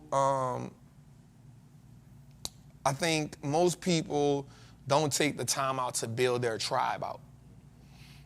For me, building that tribe out was of utter importance. Because at the same time, I don't want to do a Discord. The chat is the same thing as the Discord. Yeah, I don't want to do a Discord. I want to keep my people on one platform until I build my own platform. Mixed with the lower 9. Y'all so crazy. All right, so that's the recession portfolio. Now let's talk about some stocks, man. God damn. Today, let's get into it, man. All right, let's get into it. Y'all gonna be here for a while tonight. All right, all 3 indexes rallied today. That was good. Dow Jones, S&P. Now, here's what people didn't tell you, though. Watch this. Watch this. I wrote this down. Now, you know how they said the S&P lost all those, over those days, 2.9 million, all that? What they didn't tell you was today it added back 1.8 trillion. Where that headline was at? Where that headline was at? You feel me? Where that headline at? Today the S&P added $1.8 trillion back today. We didn't see that headline. I wonder why.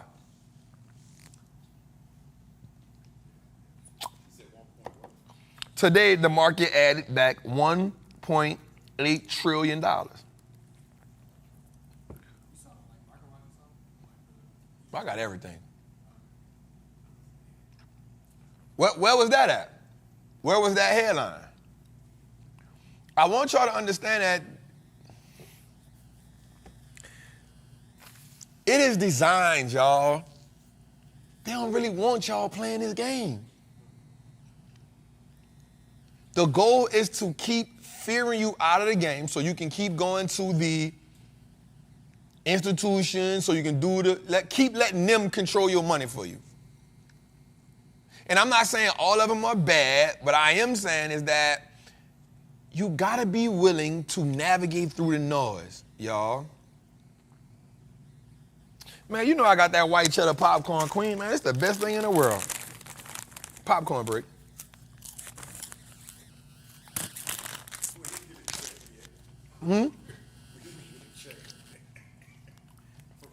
We need a check.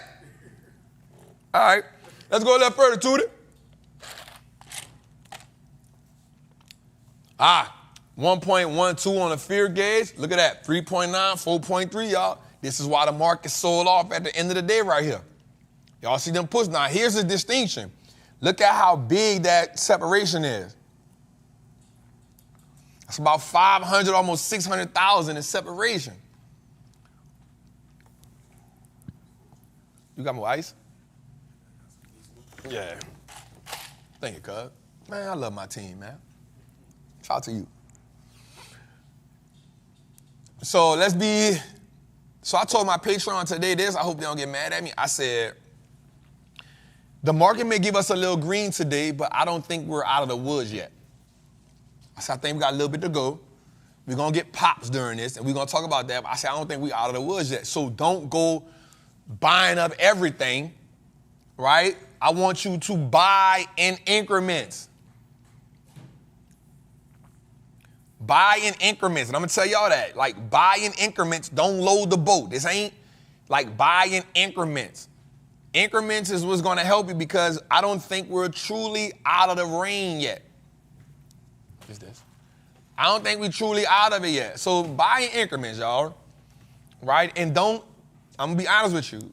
Do not miss everybody. Whether you're in a Patreon, if you playing your options game right now, stick to what you know and do not unload because you think it's the lowest it's going to be.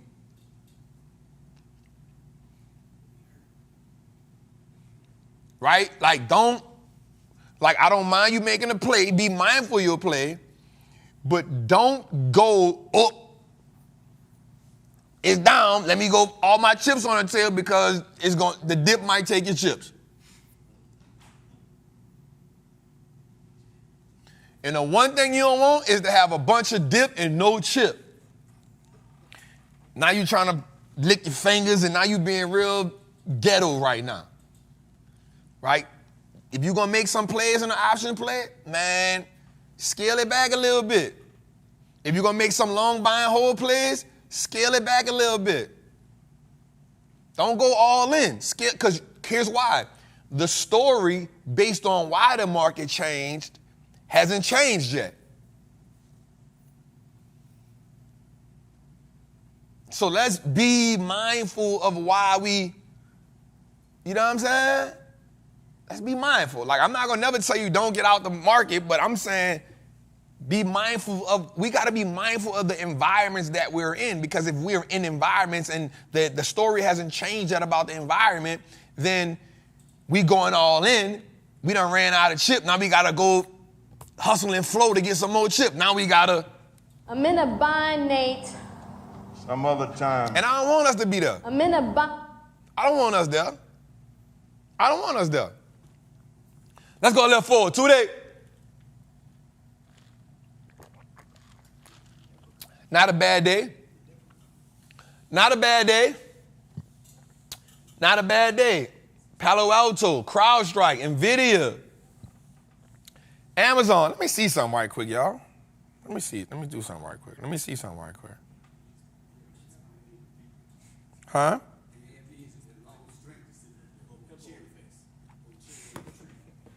AMD down 2.6%. Look at this. NVIDIA now is down $2. So it's back to 101. After market. You know why? SMCI.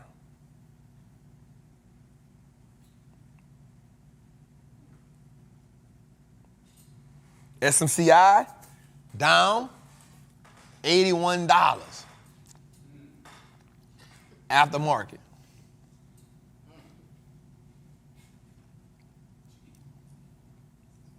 Bad news, I told you, we're in that environment right now. Bad news is bad news.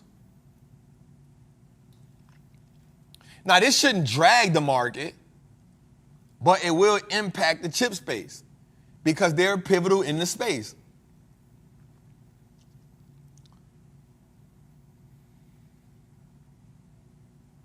So we got to just be mindful. Bad news is bad news. This is what I'm going to tell my people.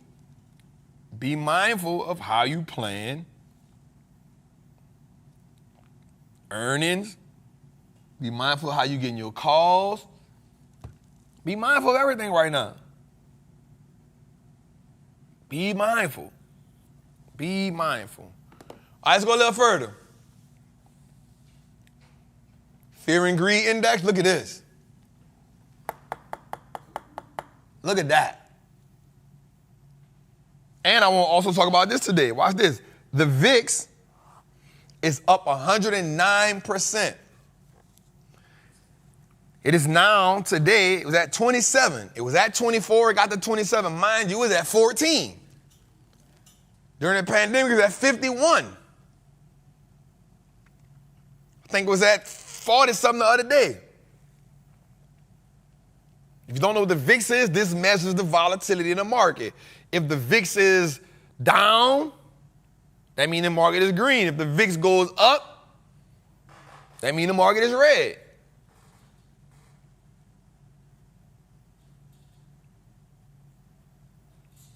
So when you see the market being extremely fearful, as a trapper, this tells you it's time for me to pull out my watch list and see where am I going at now? Where am I strategically, incrementally putting plays in motion at? Monday, it touched 70, yep.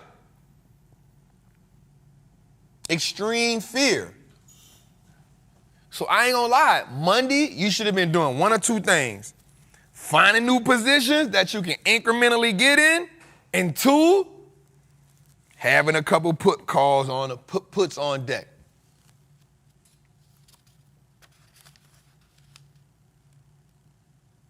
It's about us saying it with our chest. Financial Olympics. Financial Olympics.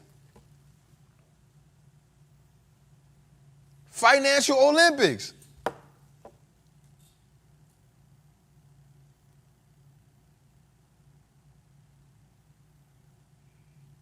That's all. Like, don't be so option happy. Don't be so trade happy where you forget the buy and hold is the bread and butter. Right? Don't be so trade. Like, listen, I want everybody, we got to play the options game so it's going to multiply our money. But don't be so trade happy where you forget that buy and hold is the bread and butter on how we really grow it.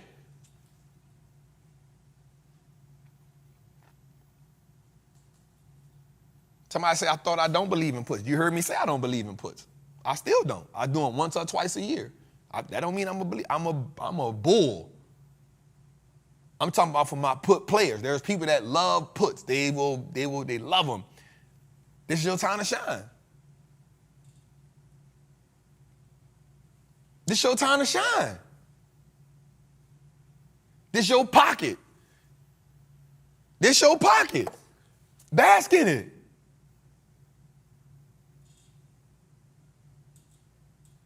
I don't hate the game at all. I love it. Listen, the Bears gotta have their turn. That's what make the Bulls, that's what make you have so much fun when it's.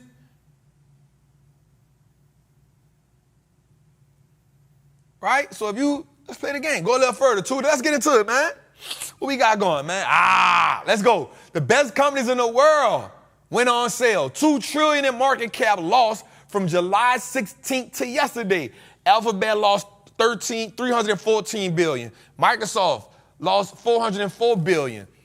Amazon, $319 billion. Apple, $419 billion. Nvidia, $637 billion. And guess what? They still the biggest. They still quality. Has anything about these companies changed?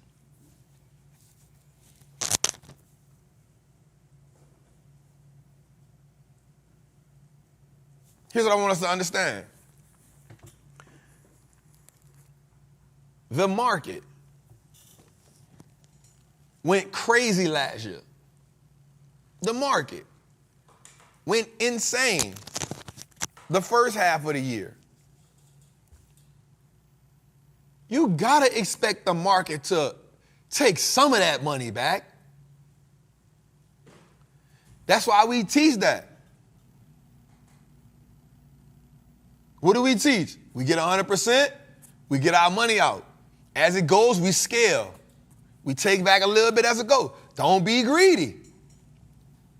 You can make your plays. You ain't got to get 100 contracts every time. You ain't got to get 50 contracts every time. You ain't got to get 20 contracts every time. Manage your money. Okay, I want to get in this play. Let me get one. Let me get two. Here's what we can't do every time.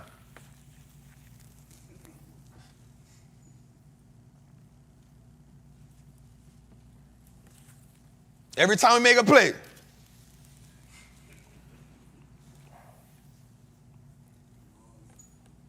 You can't go all in on every one. You saying it with your chest, your back, your soul, your feet, your ears. I'm risking it all. Right? Even I don't do that. Like, I'll be like, I'm going to get 200. Let me get 25 on this one. You hear me? Let me get 18 on this one. But it's a lesson. As the market keeps, you're going to realize it. You're like, all right, boom, I done banged out on. All right, let me just put that much. I still won't be active, but I don't want to be But you learn that as you go. My buy and hold people incrementally. But I also understand what it is, and that's why I always say the one thing I can't teach people is that emotional fortitude. You got to feel that. You got to feel that. You know, I remember losing that money on CrowdStrike and Palo Alto, and I wanted my lick back so bad. But I was like, nah, that ain't the game I played. I don't gotta, and here's what I do want you to understand, everybody. You ain't gotta chase nothing. You ain't gotta chase nothing, man. The market gonna be here. It ain't going nowhere. Let it do what it's supposed to do. And listen, watch this. Bruh, it's okay. Like, you don't have to indulge in the people who saying, I told you this, I told you that. Because guess what, y'all? They was quiet when you was running your checkup.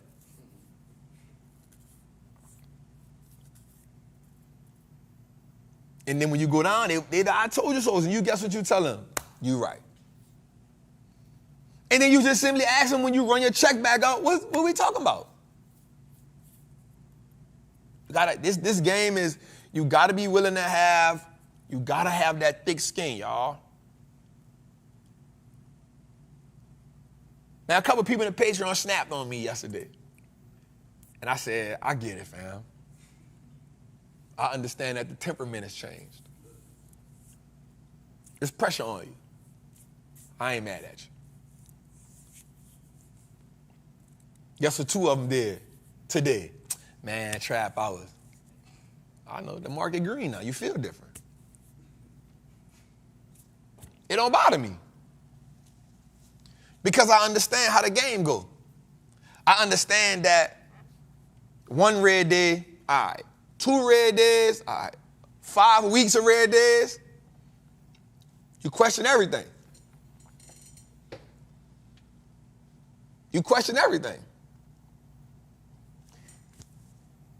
I don't trip on that because I understand what that feel like. Somebody like, dog, I lost 20,000. I said, 2 million, fam. I gave it back 2 million. But guess what? Don't be led by somebody that ain't been where they trying to teach you how to get through.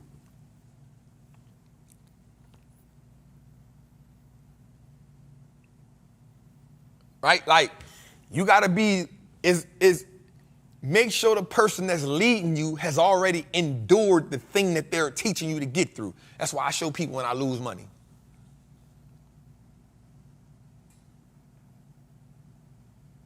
That's why I show people when I lose money. And I'll still come in a group with the same energy. I'll still be around here with the same energy.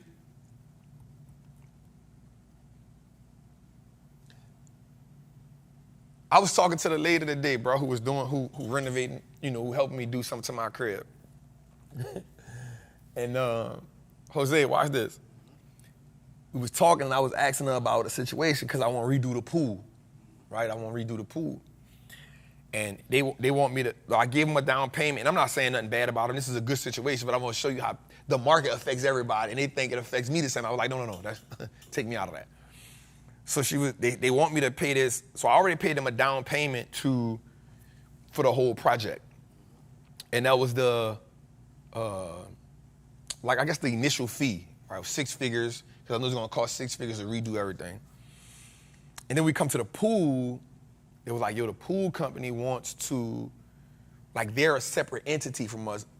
So they want you to pay $5,000 for them to even come out, do the stuff because of what we're doing. And we feel like that's the best company. And I was like, well, I've already paid you 6 figures. So I'm not giving them $5,000. Take it out of what I gave you because I'm assigning you the project.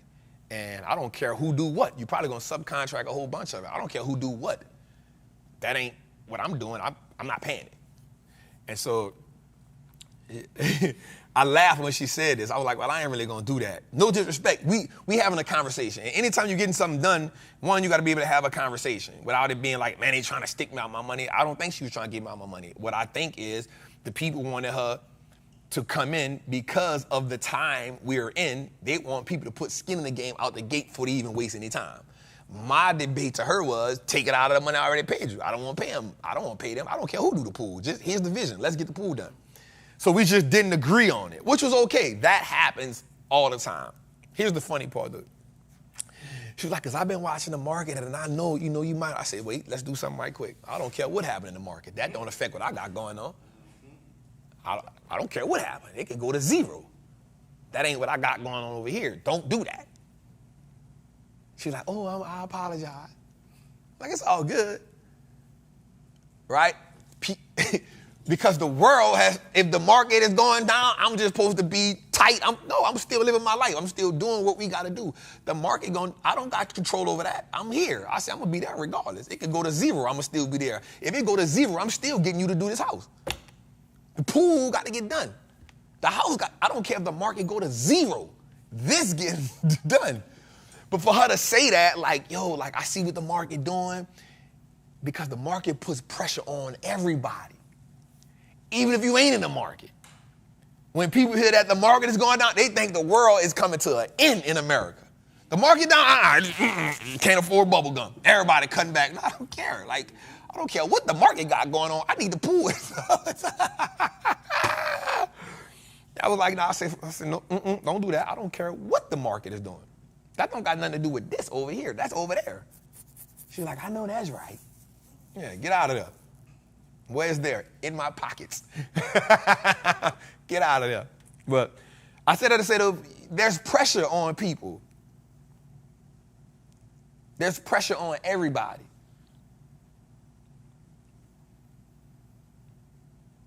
But ain't no pressure on me. It's kind of like when you watch a boxer. And they always say this thing when you're watching a really good boxing match. And he fight an experienced fighting fighter, you know what they say? We've now entered the championship rounds. You know why they call them the championship rounds? Because 10, 11, and 12, the champions rank, the winners come out. That's when the last was left. That's when that quarter tank of gas is all you got left. And this where, in the championship rounds of the fight, you already know what you're going to do. I already know what I'm going to do. At this point, it's a thinking match and an endurance match. Everything you done learned in camp is out the door now. We done been here for 10 rounds, partner. You done threw every trick in the book, everything you done learned in training camp. You done slung it at me in the first 10 rounds. Everything I done learned, 10 rounds. That's why the great ones say, I won't get him into the deep water. I won't get her into the deep water where they unfamiliar. You used to 8 rounds. You used to 10, but you ain't used to 12. This is where your legs get tired. I've been punching on your shoulders and your elbows and your hips for 10 rounds. You ain't moving the same. The jab ain't as crispy. You ain't got the hop like you used to have. That's what Canelo be doing. He learned that from Floyd.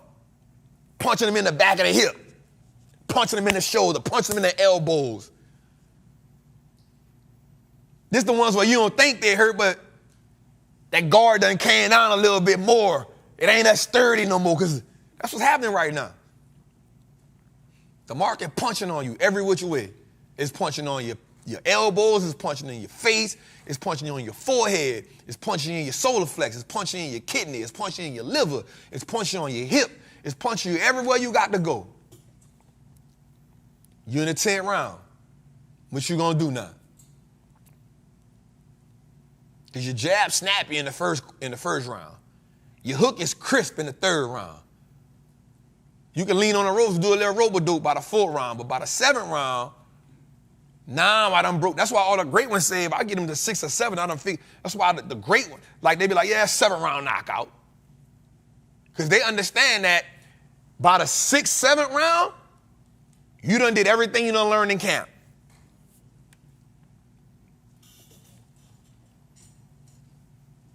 By the 6th or 7th round, you done did everything you done learned in camp. And now I done took in the data. Oh, you gonna do this? You gonna, okay. You gonna, okay. But by the 10th, 11th, and 12th round, the great ones know, oh, this one I bring this out. If I get him into the deep water, this one I'm gonna bring this out. This one I'm gonna bring this out. I ain't did this all around. I ain't did this all fight.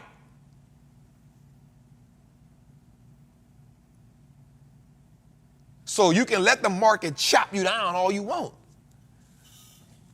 It's going to either make you quit,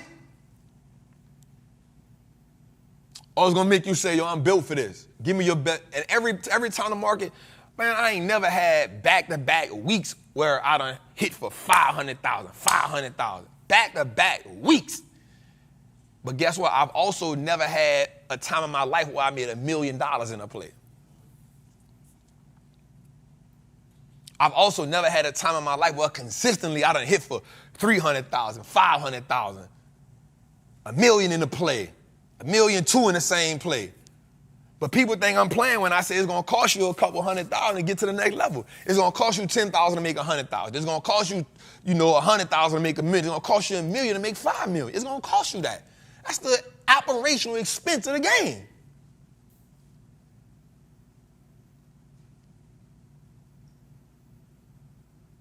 That's why every time you go buy a building, you know what they ask you? When you go buy a building, when you go buy a commercial building, one of the things that the person asks, what's the operational expense? Why they want to know that? So I can see the numbers on the building. I got to see the true expense of it. Not just the performer you done gave me.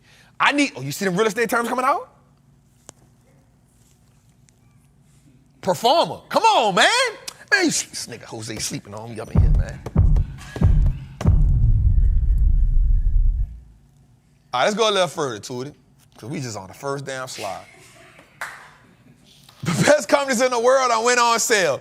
Watch this. The 30 largest stock in the S&P from July 16 to yesterday lost $2.8 trillion. The remaining 470 stocks have lost $1.48 trillion.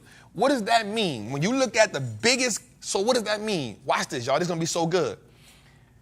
The institutions love the big dogs. Why? Because these are the companies that they can flood into. These are the 30 companies that really move the market. 7, they got the Mag 7, but there's really 30 of the biggest companies have lost $2.8 trillion in 2 weeks. We talking 2 weeks here. And I can promise you 40% of that, 55 to 60% of that is in the big 7. But let's go a little further. Let's think about something right quick. What do you think they revert back to when they find clarity in the market?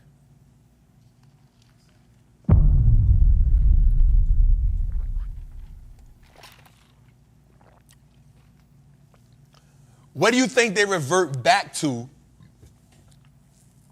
when the market gets to clarity? You just got to be willing to thug it out, y'all. You got to be willing to navigate and pivot. And, all right, let me take an L right here. If I got to take the L right here, cool. I just, all right, bet. I'm going to keep going. All right, let's go a little further, Tootie. All right, watch this. August 5th was the second largest day of listen, Jose, I be going to get data from my people, Jose. Jose, you know why I get data from my people? Because it makes it easier for them to start understanding when stuff get real, what they can go back to. Man, Trap told me this. That's why I try to separate myself from other shows. Nobody give you as much data as me. Because the data is what make you better. Not the egotistical quotes. Not the I guess.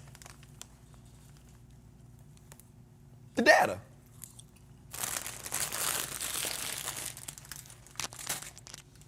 All right, so let's look at it. The first day was July 24th. That was the day my account went from 4.8 million. I was about to say billion. Thank you, God. I see it in my future. I see it. That was a peak in the future. I need to build me a tech company. That's where the money at. So, July 24th, the market went from the market lost $759 billion. August 5th, which is a week and a half later, the market lost $652 billion. And that's intraday market cap loss. We're talking about market cap loss, right? February 3rd, 2022. Here's what I looked at when I saw this. July 17th, July 11th, July 24th, and August 5th. This is all in the same year. 24 got 1, 2, 3, 4 times on that list. But also, what else had more times on the list? 2022, that was when the market was red. That's when we started Trappin Tuesdays. Our first show of Trappin Tuesdays was what? The Recession report.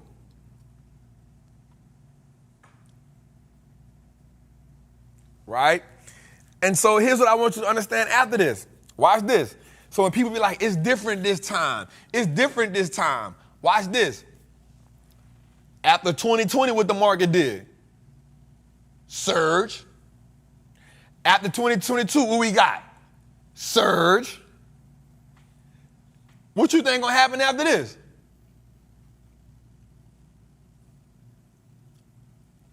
That's just what the data said.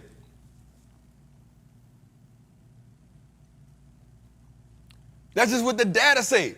2022, the market lost $8 trillion. It lost $8.7 trillion. 2020, the market lost $32 billion. And September 3rd, September 9th, $562 billion. It came back March 16th, it went first, $592 billion. That's the day we had the circuit breakers went off in the market. And then what happened after that? We got that in 2020, then what happened? Right after that, what happened? From 2020, all 2021, we got a market that went crazy for about 18 months. And then 2022, what we did? We got a market that what? It lagged. The market lagged 2022. And then guess what happened after that? All 2023, what did we get? Beginning of 2024, what did we get?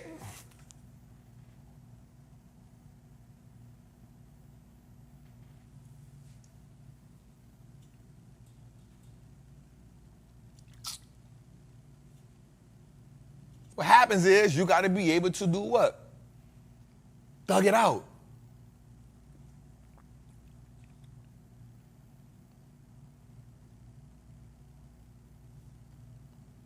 We got to be willing to do that.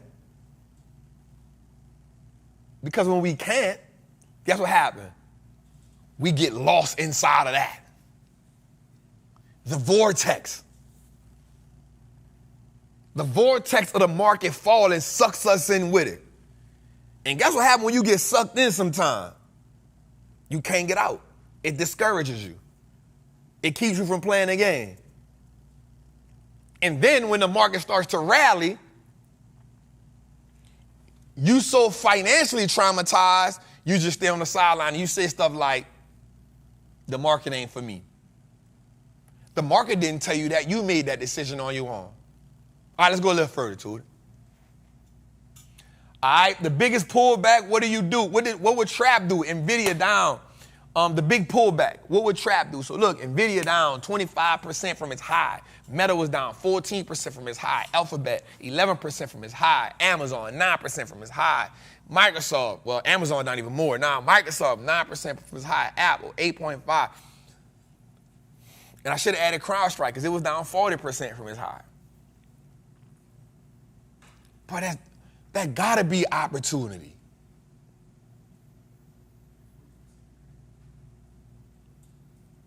That gotta be opportunity. And that's why you buy incrementally and you don't keep saying, I'm gonna let it go lower. No, I'm gonna buy incrementally. If it goes lower, here's my next price point. And if it goes lower, here's my price point. And if you buy an options contract, this ain't the time for you to load the boat. Let me get 2, let me get 1. I bet. And if it goes down, let me make the decision. Do I cut my loss at 20%, do I cut my loss 10, 15, 20%, or do I roll it down? Like, this is the decisions you gotta make. And also, because you understand the economy we in, because you understand what's going on in the market, here's what you got to be doing. Now is truly not, and I've been saying this, preaching this for months to us. Now is not the time for us to be spending money reckless. I've been saying it for months.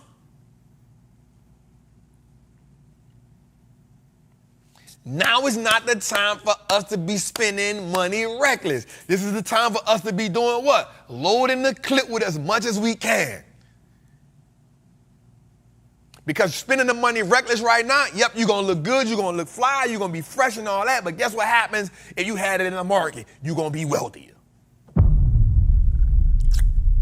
go a little further, Tootie. How y'all feeling tonight? I hope y'all feel good. And for the people that want to tape, go back one. And there's different ways that you can play tech, y'all. You know, we talked about this before, but I just want to show y'all again. You ain't got to take that big risk. You can play QQQM, XLK, VGT. Listen, if you're not a risk taker, you can literally play ETFs and still get exposure without taking the big risk. That's why I ran this one back. Whether it's tech, whether it's communication services, go find an ETF, whether it's in Invesco, whether it's in SPY, whether it's in Vanguard, and go figure out which one has the lowest expense ratio and which one has the lowest expense ratio. You can play whatever industry you like through playing an ETF.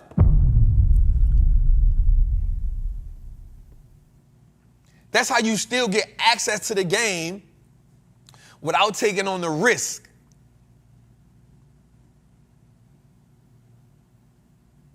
I don't never want you to not be in a game. I just want you to find pockets of the game that you can flourish in. You might not be a three-pointer. You might be a straight hustler. Guess what? They got to play for you. Adonis Haslam, Dennis Rodman, and you can still go to the championship.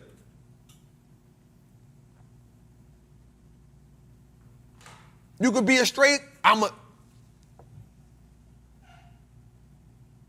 don't have to be, you might be like, Trap, man, NVIDIA too risky for me. Semiconductors too risky for me. All right, cool. Go get an SMH. Go get an SOX.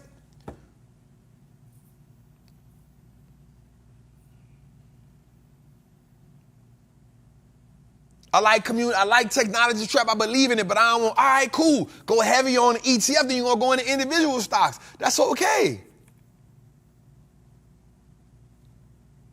That's what these things was created for. They were created for you to still get great exposure without taking on all the risk. Know what players you got to put in the game. But play the game. The rule and the mindset should never be, I'm not playing the game. It should be, what is the pocket I fit in this economic environment that fits who I am as an investor? You know what? In these environments, Trap, I'm not as I'm not risky like that. I can't do that. So I guess we're going to put you in the ETF. But Trap, when the market is running, when it turn around, I don't mind being a little more risky. That's okay. You don't got to be risky every way. Me, I'm just crazy. I love the market so much, I be aggressive everywhere. If it's going up, I'm aggressive. If it's pulling back, I'm buying, buy it. I'm with it. I'm with all the smoke. Because the market ain't going to never price me out. You'll never price me out.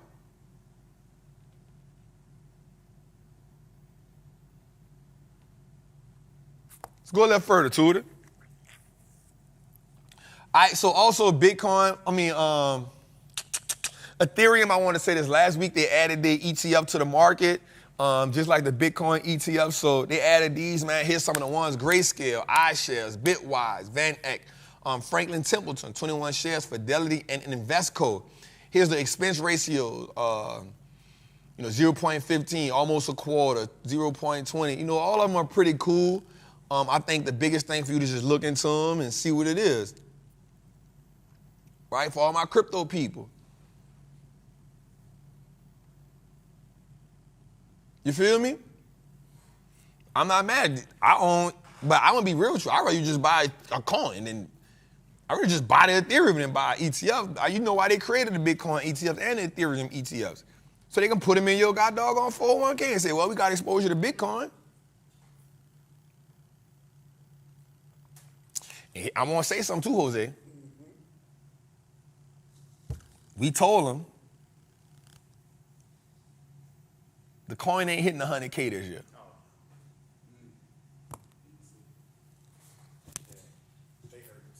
The coin ain't hitting 100. I'm not saying it ain't gonna. I said this year it wasn't gonna hit 100K.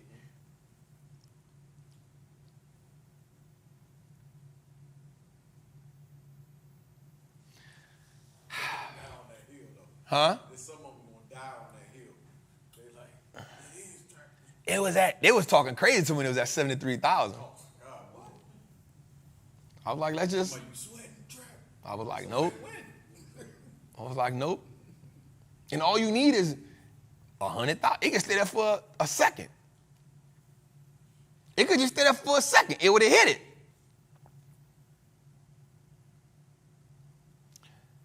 Bet it, Trap. You ran, boy. I ain't ran from nobody, boy. Boy, you know I ain't ran from no boy. One thing I don't never do is duck smoke, huh? One thing I ain't never do is duck smoke at all. Now, I ain't gonna lie, one person did want to bet me, but he didn't want to bet what I wanted to bet. And it was cool. I was just like, Then one person tagged me on Instagram, was like, Trap told me he bet me 100,000, 10,000, 100. I said, you ain't never said bet. How you on here telling people that? I said a statement on the show and you done took that in. I don't even know who you are. The person who's in my DM was like, Trap, let's bet. Like, I think he said 20,000, 15,000. I think he said 15,000. But it was my fault because I was trying to get the paperwork because I'm like, bro, I don't know people like that. Right. So we got to get the money. I'm being real with you. We're going to do it the right way. Yeah, we're going to do it the right way. I got to get the lawyer. We got to put it on the escrow that neither one of us ain't got access to. You know what I'm saying? I don't know you like that to hold your word to me that you owe me 20,000. But if I owe you 20, you going to hunt me down. Trap, you going to put it on every blog site you can. We got to follow the system here. You feel me? Trap owe me 20,000. Now my name bad in the streets. You feel me? Anyway. Let's go a little further. All right, right here. So this was really good. This was really good right here, man. So I like this. So General Electric Health, GE Health. Y'all know that I am bullish on GE and GE Health. If you're in my Patreon, you know I done talked about this a while back, and I like them. Right? GE Health taps in with Amazon service to build their generative AI medical use. Now, watch this. And this is why I said, the power of a good CEO. So also GE, the company itself, the aerospace company, and GE, they've brought in a new CEO. The dude has been chopping down debt this is a Southern saying, like 90 going west. I do everybody say that. You ever heard that before? It's just a Southern saying? Like you going to South. I ain't heard that though. Nobody going west. We staying at home.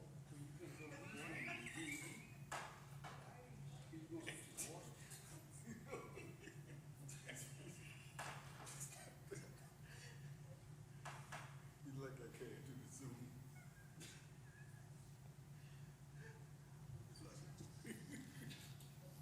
When he be saying stuff like, bro, we know you ain't heard it. Like, we know you ain't heard it, Jose.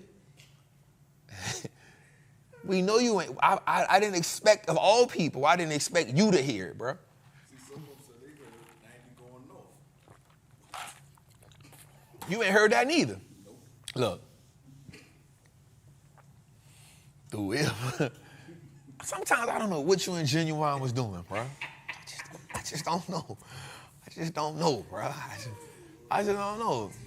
Too busy trying to get in somebody's jeans, you hear me? He wasn't paying attention to directions, you hear me? I remember one day Jose played a song for me. That joint was fire. I never playing them rocket joints. Don't do that. Don't do that. Subjective. Subjective. Where your mic at? Oh, it's only 2 segments that I got it set up for. Oh, you can have the mic, dog. The people need to hear you. Still, because I'm talking. Subjective. Nah, we good. That's a new mic, Jose. What that is? Same joint. Oh, you just had a fancy Negro. All right, anyway. So, watch this. I did some homework and some research, Jose. Watch this. The healthcare industry is responsible for 1/3 of all the data globally, but it's not stored in an organized fashion. Here's what I learned. 95% of all medical data goes in hospitals go unused. So it's stored in a way that makes it complicated for doctors and people to go fetch the data. General Healthcare wants AWS to build their AI to help them quickly put together the screening, the diagnosis, and the scheduling of people and patients.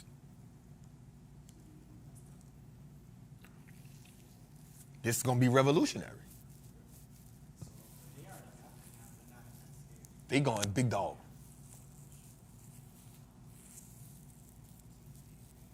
They going big dog. I'm not mad at that.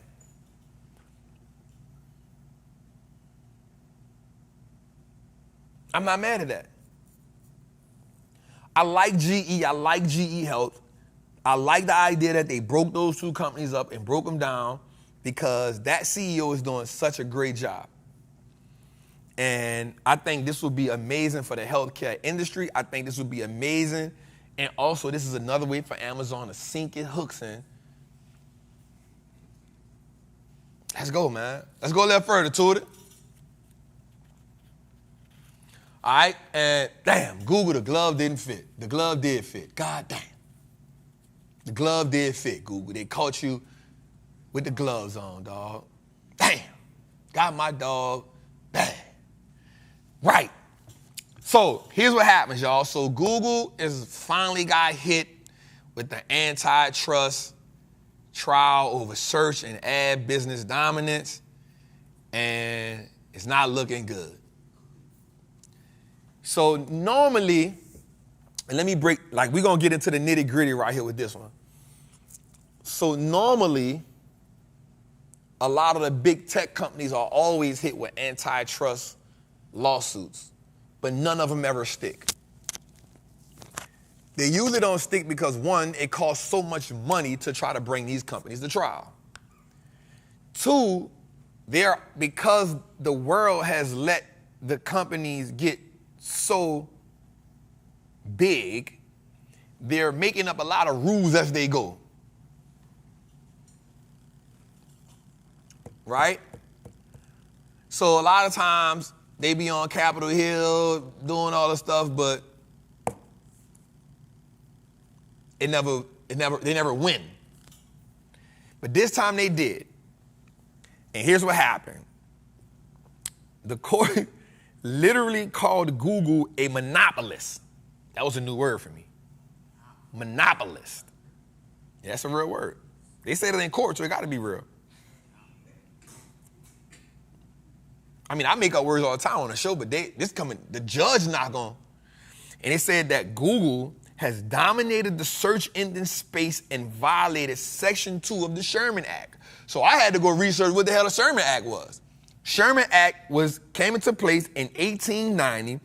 It was a federal statute which prohibits activities that restrict interstate commerce and competition in the marketplace.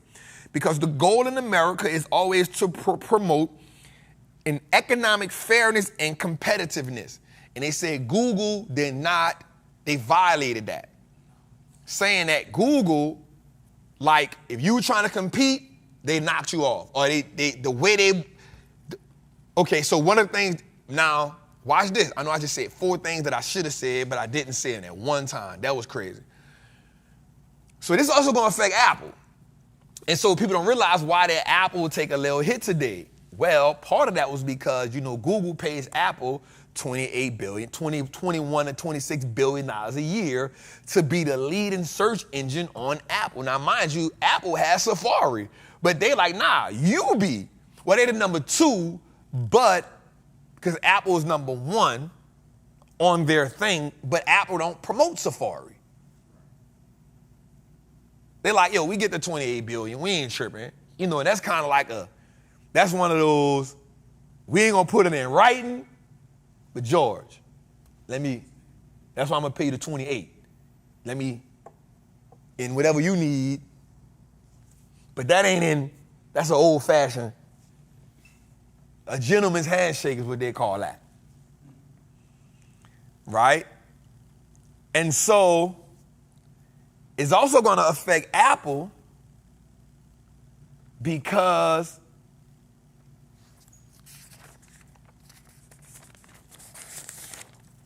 Apple, Google, Amazon, and Meta now also have antitrust cases. Because Google got another one. No. What happens now is, with Google being the first one, it's kind of like, what's the dude name that was after Al Capone? Damn.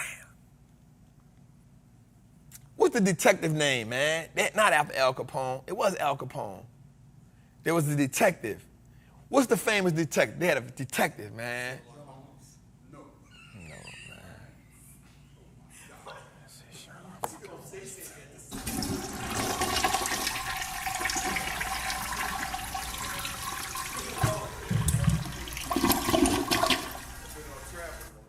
My dog said Sherlock Holmes.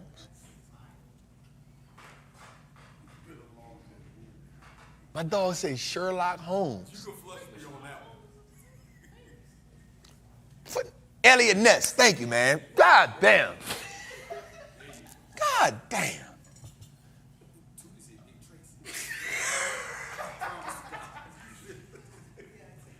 Man, I know too, they ain't seen no Dick Tracy.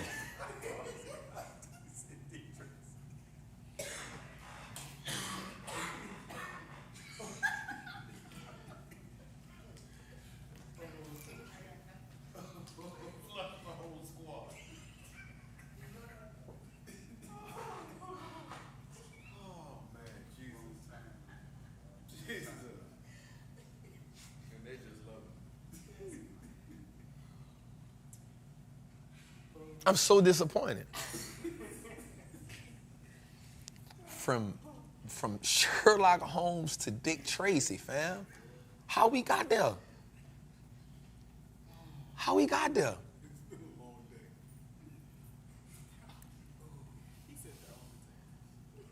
Bro, Dick Tracy not even real. Bro, like, he not even real, cuz. At least Jose like gave me somebody that's like real.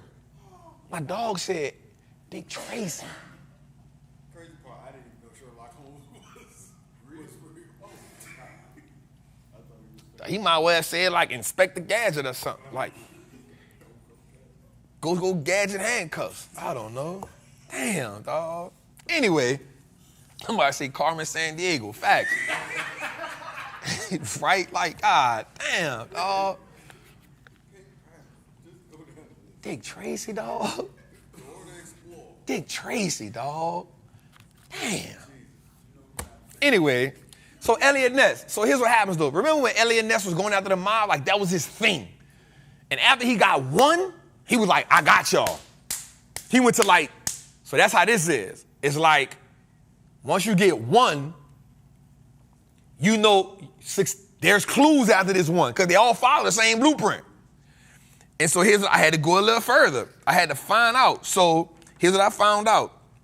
In 1890, where's my paper at? Damn. President Harrison, there you go. President Benjamin Harrison signed the bill into play because, and then Roosevelt also was doubling down on it because Ford Motors, Rockefeller, Carnegie were antitrust. They were dictating at that time at a huge level. Oh, you can't nobody, that's, so what people don't know is that's really how Rockefeller and not so much Ford had different type of manipulation going on. Because what people don't know is Ford didn't create the car. Like there were cars before Ford. He didn't create the first car. What he came in and did was master the assembly line. He wasn't the first one to do it. He mastered it, which is how you wind up getting the 40-hour work week. You feel me? But what Rockefeller and Vanderbilt did was 100% antitrust. They monopolized. So Vanderbilt said, okay, Vanderbilt had the bridge. Go watch it. I had read the books already, so when I saw the movie, it all made sense. So his people, they didn't like the pull he had, and they wanted to charge him more for crossing the bridge. So he like, guess what? I own the bridge. So guess what? He put a blockage on the bridge so the railroads couldn't cross. Guess what their stock did? Plummeted. That dude went and bought 51% of all them people's stock, became the dominant shareholder in all their company, and kicked them out. Man, Vanderbilt.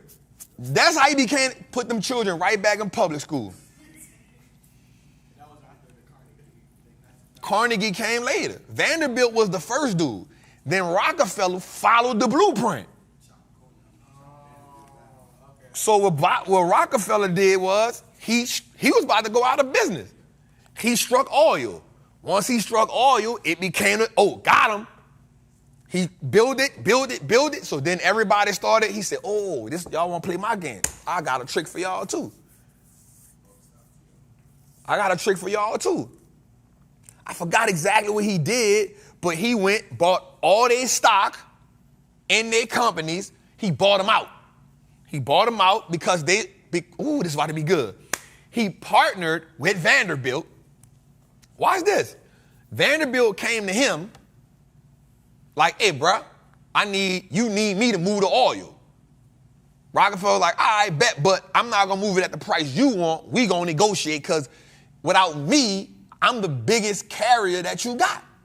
Nobody else ain't moving the amount at which I have. So they came up on a deal. I'm going to pay you this much, but I got to move this much.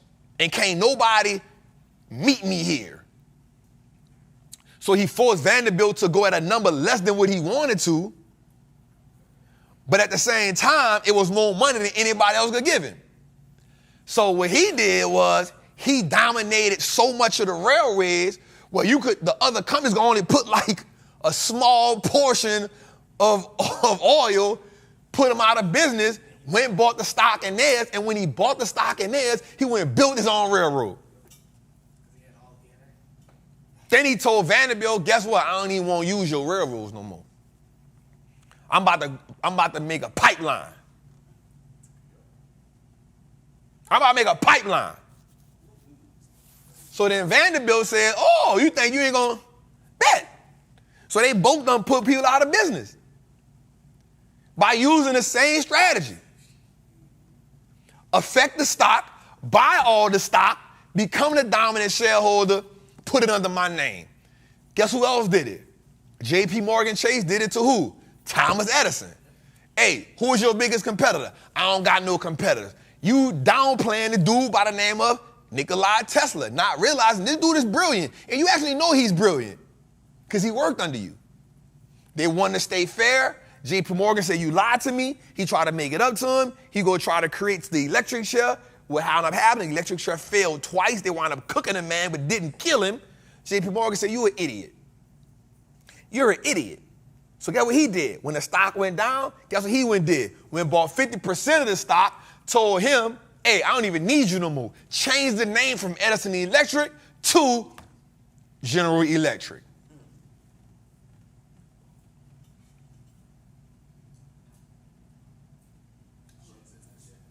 And this is how we get. So this when Roosevelt was like, y'all out of control. Because what happens is when you got money, what do? This is age old in America. When you got money, what do? You move laws and politics in your favor. It's called lobbying. That's why I keep saying black people, we got to get some money on our belt so we can lobby. The American people in the lower and the middle class, we got to get some money on our belt. Why? So we can lobby. We can start putting people. This is how you put people in office that represent you. Go get you some money.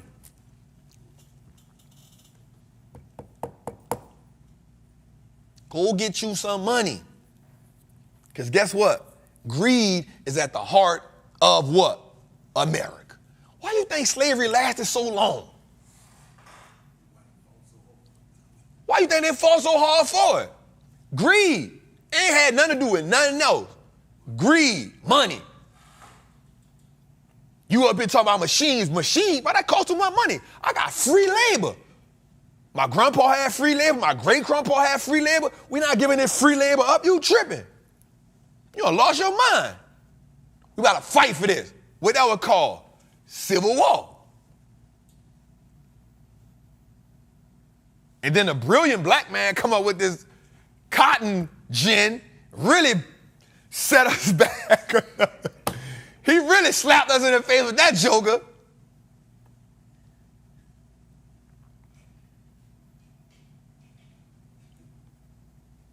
Greed be at the heart. So, as people who want stuff to change, what do you have to do, yo? You got to get some money so you can lobby. I'm about to say something that people ain't going to write. Why do you think like the gun laws and the National Rifle Association, why you think that they be lobbying? Why you think it's bro, they got money. Go look at Billions and go look at the good old boys club when they go to the cabin in the winter every year and they do the leg wrestling and they do what you think? All of them got money and they say, hey, you got to get him. That's the one you got to get. Him right there. Once you get with him, you go for president. And what happened? Michael Prince, the woman, they always trying to do what? Chuck Daddy been in the good old boys club. That ain't just fictional. Nobody ain't just sit around and think, hey, this is a good idea to put in the movie. You got to understand how to read between the lines. You feel me? We go into the cabin, and what Chuck said, I don't want to be in no cabin with a bunch of freaky old white men doing something. Chuck Daddy said, you don't get it, you moron. This how we escalated your career. Chuck like, I'm fighting a good fight. Chuck Daddy said, you stupid. I'm disappointed in you. I should have put you in the toilet. Bro, the dude daddy is so essential for you understanding the inner workings of politics in America. His daddy I paid more attention to Chuck Daddy than I paid to everybody else because he told you how politics work in America. All right, let's go a little further. My bad. I apologize. Go a little further. We'll do that next week. Go a little further. Watch this. Watch this.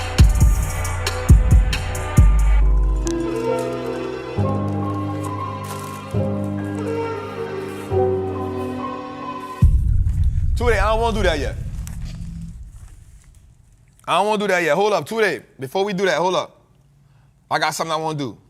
Let me see something. Before we go to flush, there's a thing that says rate hikes matter. Go to that. I want them to see that first.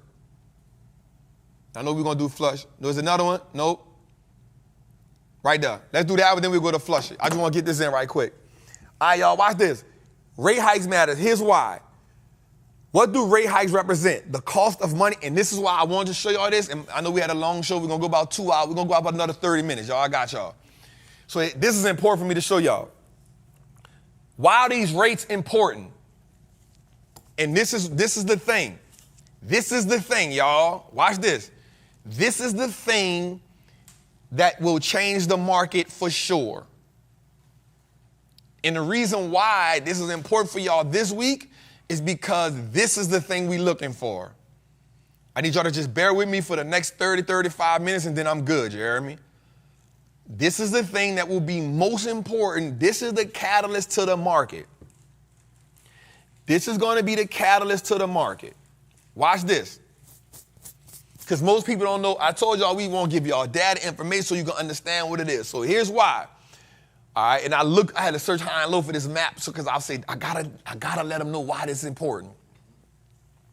So the rate hikes, they represent. What do they represent? The cost of money being borrowed, point blank, period. This is what rate hikes matter. This is why they matter. Because the rates represent the cost of money.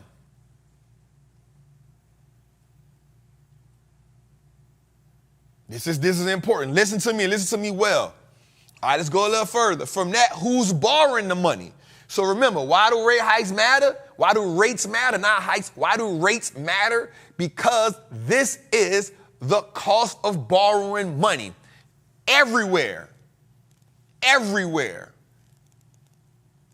Everywhere. Who's borrowing the money? Companies, the government, and individuals. Who's borrowing the money? Companies, the government, and individuals. Companies through loans for new factories, governments through bonds, and individuals through mortgages and houses.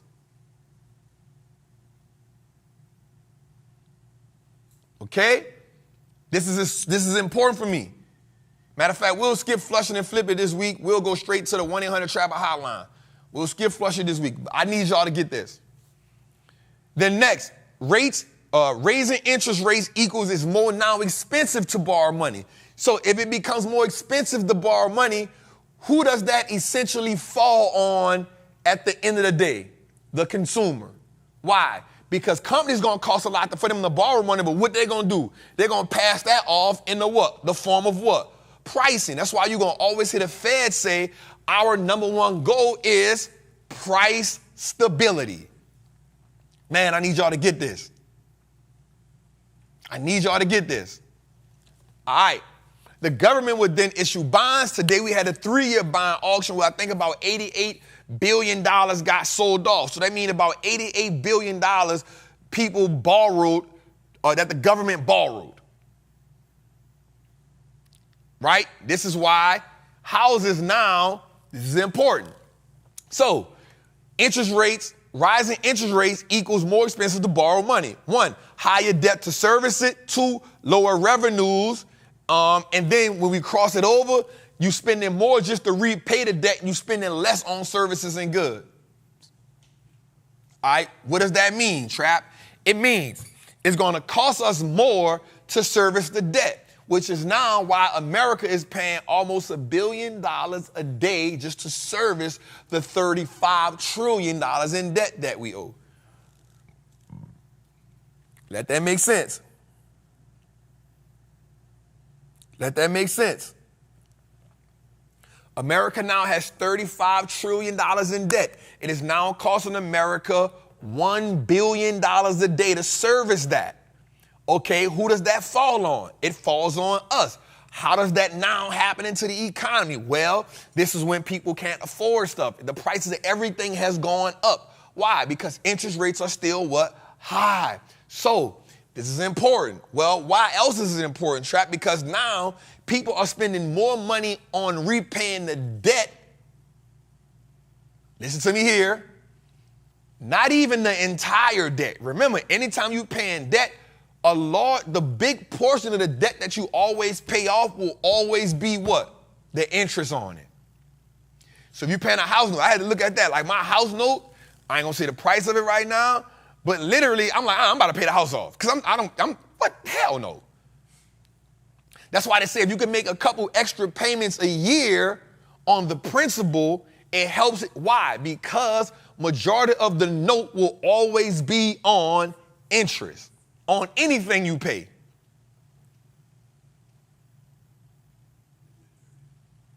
On anything you pay. Anytime you get a loan on anything, the majority of the loan is on. That's why when you get a house, it really don't take you long to pay off a house. But what happens is they stretch it out for 30 years because now for the majority of that payment is going on interest. It don't take you that. If you just paid the house note itself, you could pay it off in no time. It don't take you 30 years. But because you're paying the interest on it, that's why it take you 30 years. And when you start saying, nope, I'm going to pay 2-3 extra payments a year, they're like, wait a minute, hold on. Like, why would you do that? Don't do that. Don't get smart with the money. You want to pay it off all at once. Why? Who told you that financial IQ? Where do you get that from? Even with a car, because why? It doesn't do them any good to loan you that type of money if you're going to pay it off in a year. They didn't make no money on it. If you paid a 5-year car note off in 1 year or 2 years, they ain't really make no money on it. Actually, you were not a great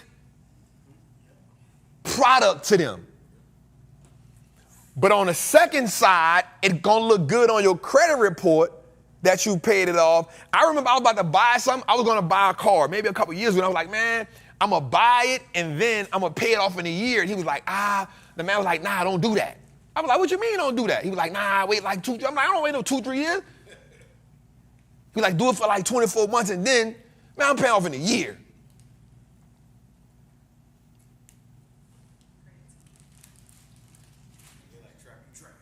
You feel me? Why? Because they don't accumulate enough interest on you when you pay stuff off fast. But it looks well on your credit report, but you're not a good consumer. You're not a good product for what they're servicing. And I hope that made sense to everybody. All right. So what happens is when you buy something, they're calculating. So you go buy a house. You go buy a house, let's say, for $1 million. The minute you get that, the first thing coming to play is what's your credit score? The reason why the credit score is important because they can say, okay, well, we don't got to charge them. We can give them a low interest rate, but now we get to calculate how much we get to make off them in this 30 years. Right?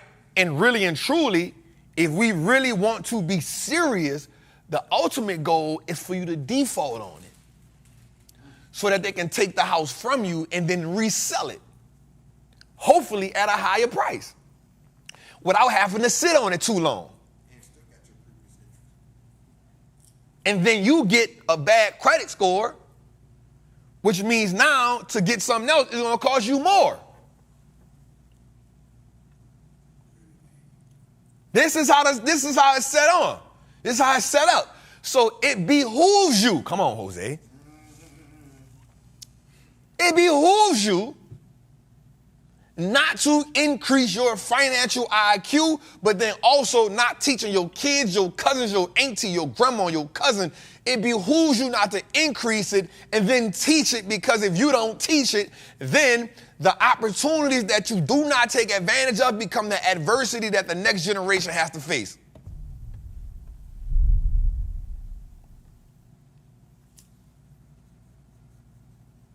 So it is important that you get your financial IQ up. So this is why they tell you your home is an asset. I'll be honest with you, and people gonna fight me for this.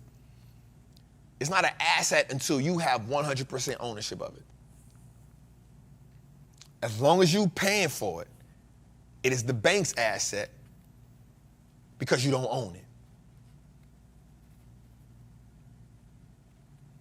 It is an asset, but it's not your asset until you own it, because once you own it, now all of that equity within it belongs 100% to you.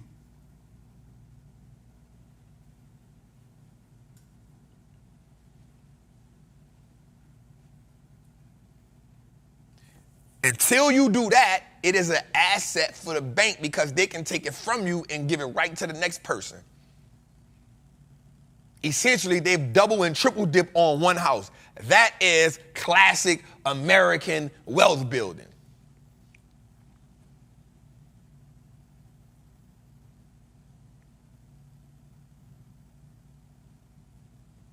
All right, so go a little further. Now, watch this. New bonds create higher interest rates and they become more attractive. Why? Because every time the government puts out more bonds, that means what? They've printed more money. Remember this, 79% of the money in existing now did not exist 10 years ago.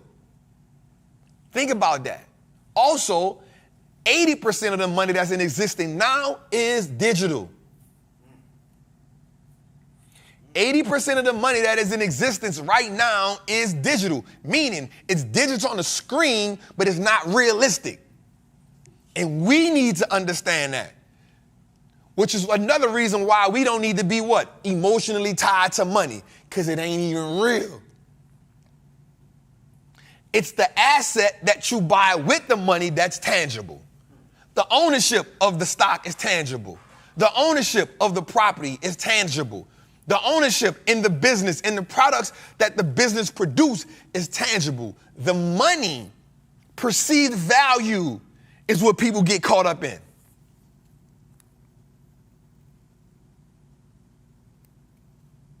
So when you look at your screen and you see you got such and such amount of money in the bank, it's just a digital reminder to the bank more than it is a representation for you, because the bank got to keep track of how much money they owe you, because their job is to lend money out to people so they can get interest payments. That's why they don't got your money in the bank. If you go try to get over $20,000, they're like, we don't got that in here right now. What you mean? It's a whole bank. I've been putting money in for years, but it ain't in. We already gave it to Ashan. And then once we gave it to Ashan, he went and did somewhere that we had to get that money. Money has to keep moving, which is also why the Bible says you are wicked and slothful if you take the money and bury it in the ground.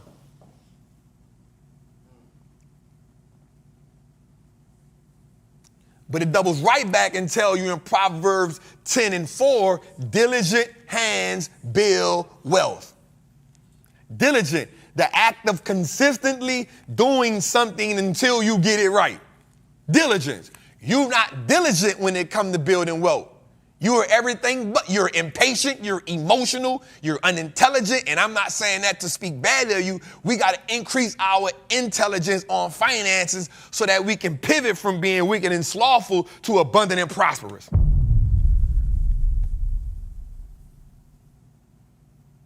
And that's what we do here in Trappin Tuesdays. We here to make you money multipliers, money printers. But in order to do that, you can't wish up on it. You can't hope up on it. You can't get lucky up on it. You got to intake the information, digest the information, and then let the information work in real time.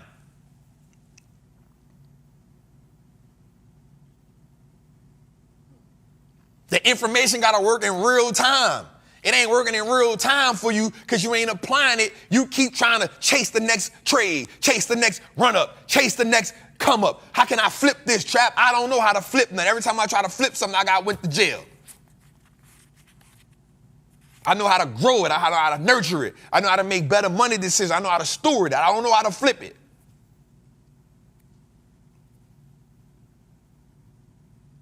So let's go a little further here. Profits and revenue. So what happens? New bonds pay higher interest rates. Then what happens? Prices of existing bonds fall. Why do prices fall? Because new bonds take away value from what's existing already. But why does America keep having to print new bonds? Because they need more money. Why? Because they're greedy. In the country, the people in the country only gonna follow what they see. America got bad credit, so guess what? 75% of people in America got what? Bad credit. America don't got no money management. So what 80% of the people in America do? Don't got money management. So at some point, you got to do what? Develop your own perspective around money. And I wrote some down just because I wanted us to see that. I wrote this down. You cannot solve today's complex financial situations with yesterday's remedial answers.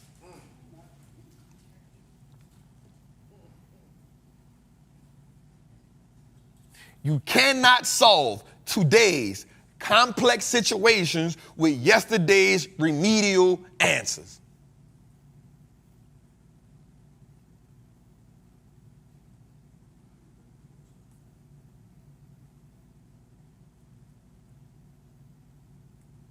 Somebody say, how do new bonds affect previous bonds? The same way new money being printed make the new money make the old money worth less. That's what bonds do. Every time they issue bonds, that means they done created new money out of thin air. When they create new money out of thin air, the old bonds are affected just like your money is affected. Just like the money worth right now ain't worth, it done lost 25% of its value since what? 2020. The same dollar in the pandemic is $1.35 right now. That's a 35% increase. 35% on $1 don't seem like a lot, but put it over $100, now it's going to increase. Put it over $1,000, now it's going to increase. Put it over $1 million. That means when I was young, your mama used to say you put $1 million in the bank, you live off the interest. It ain't working right now. You put $1 million in the bank right now, you got $999,000 tomorrow.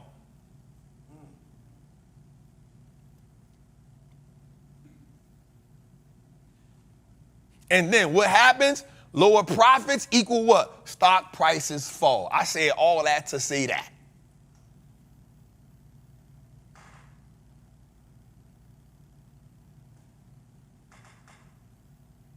If you don't do nothing else tonight, I want you to come right back to this part, screenshot it, look at your paper. Okay, Trap, here's the rant, but this is why the rant makes sense.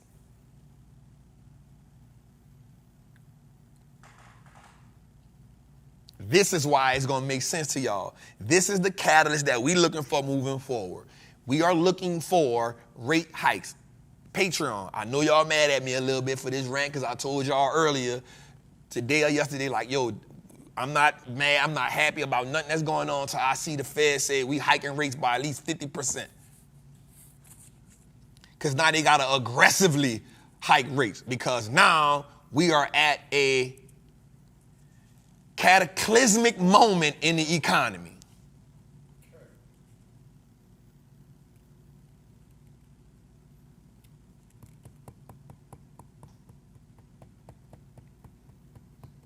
This is why it's important. Twitter, go to 1-800-TRAP hotline.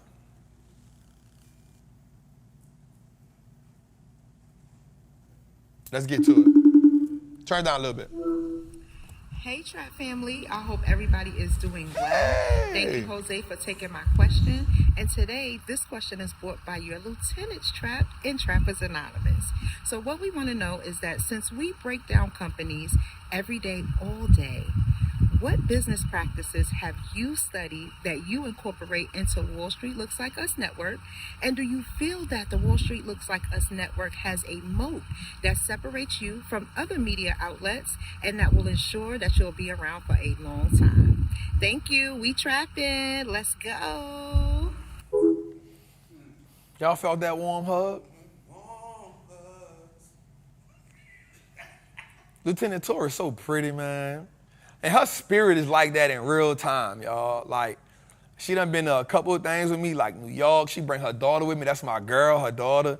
Her spirit is like that in real life, y'all. She is really like that. She is pretty like that. She is such a good energy. She has been on this journey, and she is so passionate about like changing what she got going on. And she is changing her family in real time. Shout out to the queen, man. I think that we are building a moat. You don't get a moat out of nowhere. You got to build it consistently.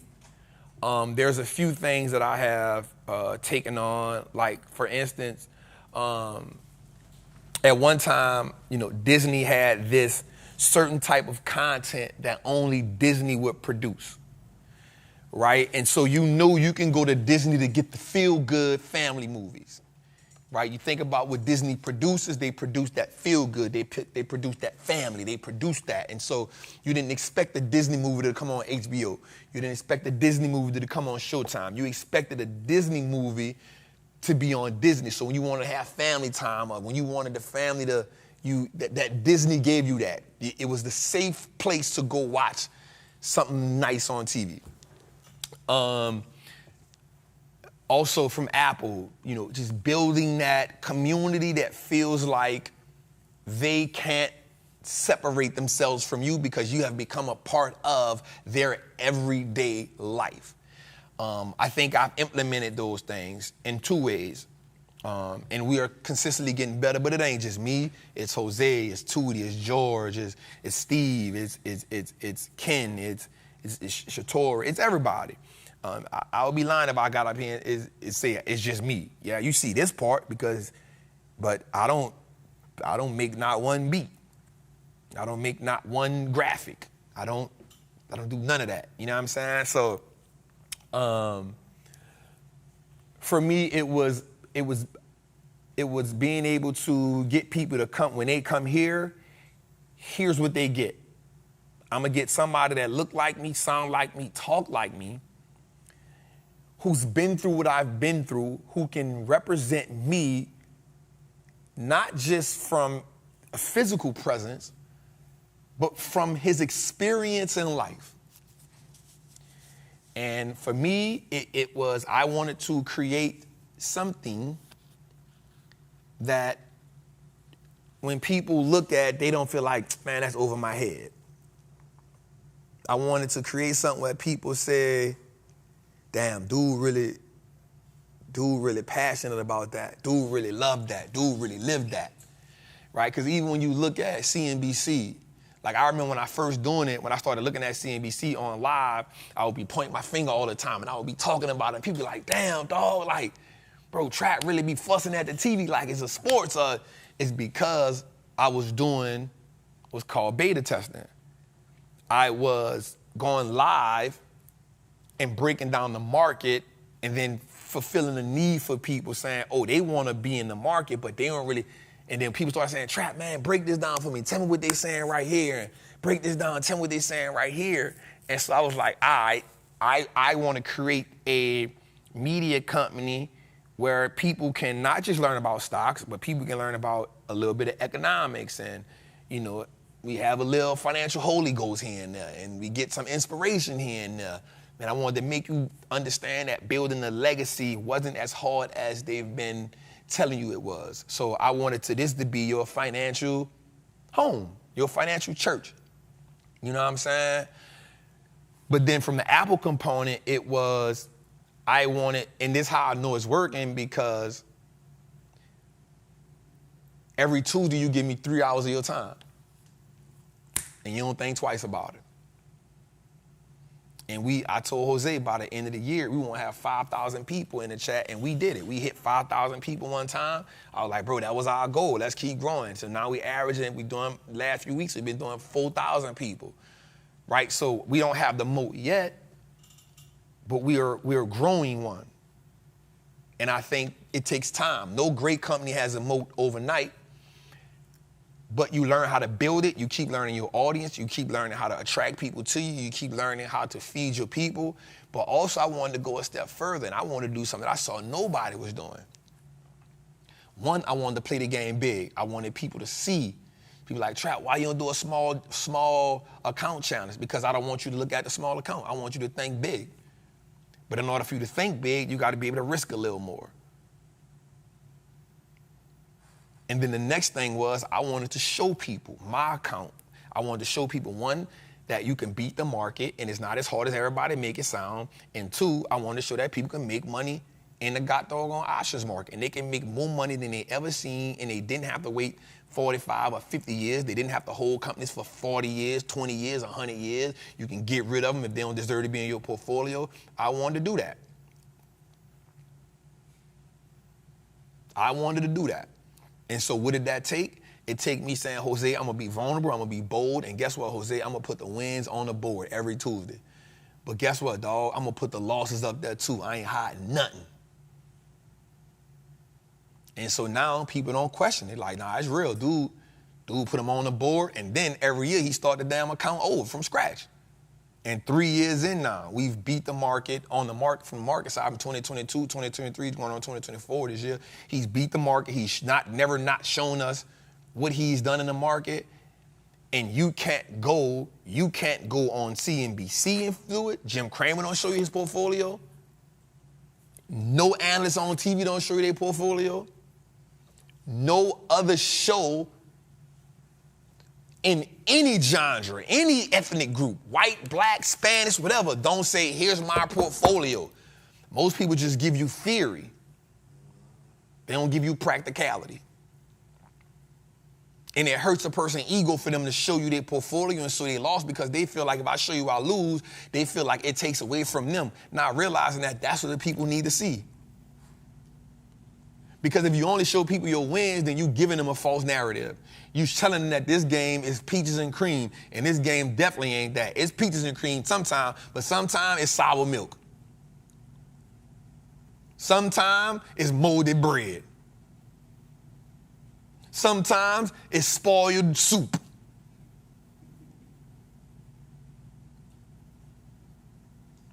And I wanted to be able to show people that. I wanted to show people, yep, you're going to run up.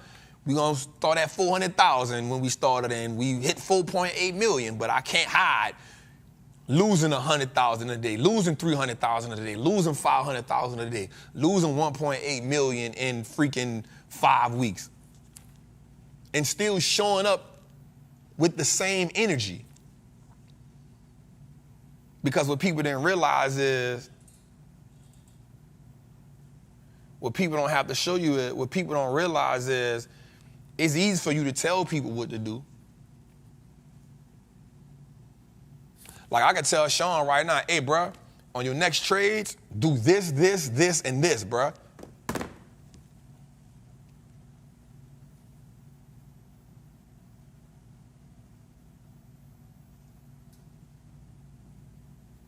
I know Aristotle showed his, he showed his too. So let me say, like, it ain't, you know what I'm saying? Aristotle definitely showed his. I got to salute that king.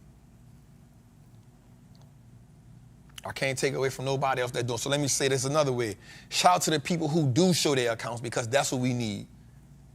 But I know for a fact, like, nobody ain't running it up like I'm running it up.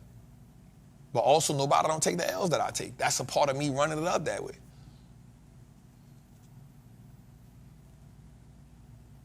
But I wanted that to show that because I wanted to show people this. It's easy to tell people what to do, and when people win off that, you can say, yep, I told people, and this ain't me taking shots at nobody. This is just saying this is what has to happen. It's easy for me to say, hey, check this out, dog. Sean, you trust me, dog. You know I'm getting it in. I've been repeating this for 10 years, dog. Hey, when you make a trade, do this, this, and this, and this, this, and this, and this, this, and this. But yeah, I probably don't be doing none of that. But guess what? If Sean win, that don't mean my teachers ain't valid, because I taught him what to do. But what happens when I say, Sean, do this and this, because this what I did too? That's different. Because we done moved now from theory to practicality.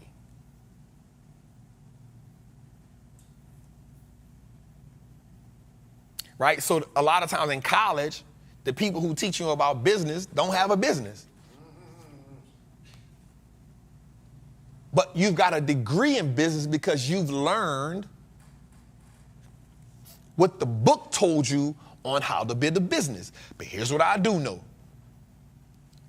Once you get all the book knowledge, you now have to get real world experience. And those two can be two completely different things. Because a lot of times the book is teaching you from practicality and not theory. I mean, teaching you from theory and not practicality. So when I tell my people, bro, this is what we doing.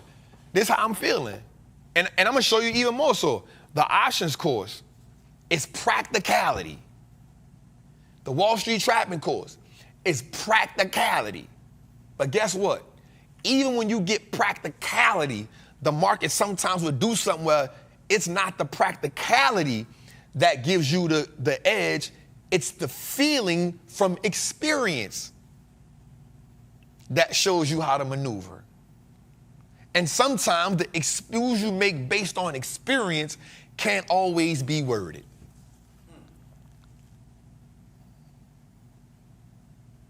You can't always explain experience. You can't always explain.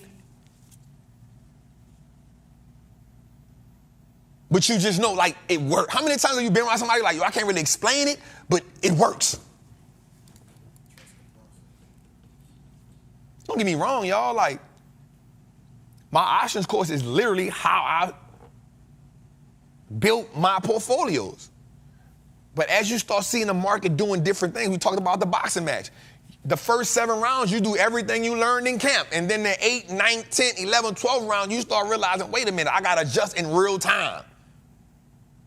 That can't be taught. That's experience from being in the ring. The coach seeing it from the outside, he going to see something great, but you know how the punches feel. You saw his face when you hit him with the right hook and he went, The coach ain't really see that. You heard the noise that he made when you hit him in the rib and he, The coach ain't hear that, but you heard it. And so you know, I'm about to break his rib. If I hit him too, this is where I hit him at. He's trying to cover it up, but I heard the noise he made. I saw him flinch. That's real-time experience right there. All right, so that's where we going at, y'all. Let's go a little further. Hey, Jose, Trap, it's LaShawn. I'm new in your class. I had a question about the percentage-wise when you buy an option or a stock and you notice it goes in the red and it stays in the red for a while. What's the percent, the maximum amount that percentage-wise would be a good stop, like to get out and maybe get into something else? That's one of my concerns. I got so many. But anyway, thanks, Trap. Thank you for your time. Bye. See that? Y'all felt it? You felt it? I love when the black women speak, bro. Or the women, let me say that because we ain't racist. But the women just have a different tone. So men be like, yo, what up, Trap, dog? Yeah, I'm losing money, what I need to do? Women be like, hey, Trap, let me cook, get some dinner. And while you're eating these rolls and these greens, let me ask you a little question. Let me ask you a question right quick. You know what I'm saying? I was just pondering.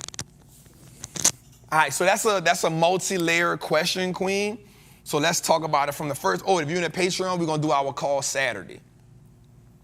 If you're in the top 2 tiers, we're going to do our call Saturday. So first, let's break it down like this. So if you're in a buy and hold, it's not so much the percentage when you should get out of it. It's when did the story change on when you bought the company, right? So if you bought the company, one, we're supposed to be buying companies buy and hold at discount only, right? In case you're doing the recession portfolio, then that's kind of different. Because I go in a recession portfolio just to beat the market year after year. So that changed. So it's not so much the percentage with the buy and hold. With the buy and hold, it's basically, did the story change on why you bought it? And if it did, what is the new story? And do you still see the company being a heavy hitter. Prime example, CrowdStrike, right?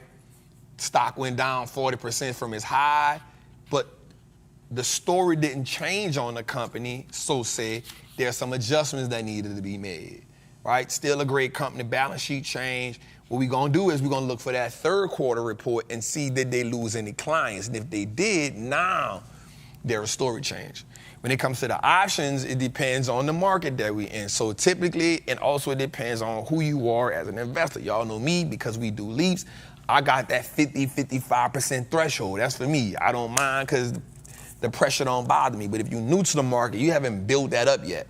So somewhere, I would say because we in buy and hold, that 20% is kind of like why I tell y'all to it's okay to tap out at 20% if you brand new. You tap out at the 20% and you reposition. But but also at the same time, if the story changes while you in the option play, whole new ball game, right? You cut your losses and you go about your business, right? And that's how we look at that. So for me, it's kind of like 50%. I'm okay with that. It don't really bother me. Unless we're in a different type of economy, then that goes up because now we don't want to be so deep in on it where it takes us forever to get to the profit side. So it's not just a cookie cutter question, it's multi-layered. But I hope I explained that good to the queen, man. I hope I did that well. All right, let's go a little further. Hey, what's good, everybody? This is Stephanie McGuire here, and I'm calling to find out. I am brand new to the community, super excited about it and ready to get started, but I also have some money set aside to invest. What's the best way for me to earn while I learn? Is that possible, and how can I get started? Bro, we in Warm Hug Central tonight. We in Warm Hug Central tonight, boy. Golly, I know she can cook. I can tell she can cook. The voice says, get from by my pot. Wait, when you come in the house, you can smell it? Yeah, the voice says, that voice just now said, don't play with me, get from by my pot. Boy, get your nose out my, boy, don't be picking with the towel on her side. With the towel on her side. This ain't no apron right here. This ain't no cooking apron, Jose. Right? This mittens for hot pots and dish rags. I don't know, she might take them out. She older, so she a little seasoned. So in her younger days, it was bad. Fresh in her marriage, it was She a little more, you know what I'm saying? She look amazing. So now it's the dish rags, cause she like, she got the steam wounds from opening the pot in. She got the steam wounds. So it's the straight dish towels. It's the, Jose, come get this, stay over there. Don't worry about it. I got it. Cause if I wanted to I gotta do it myself. All y'all wanna do is eat up in here. You don't wanna go to the store, it's them. It's them. I feel it. I felt that. I just want to taste what? I'm going to taste your ass to the...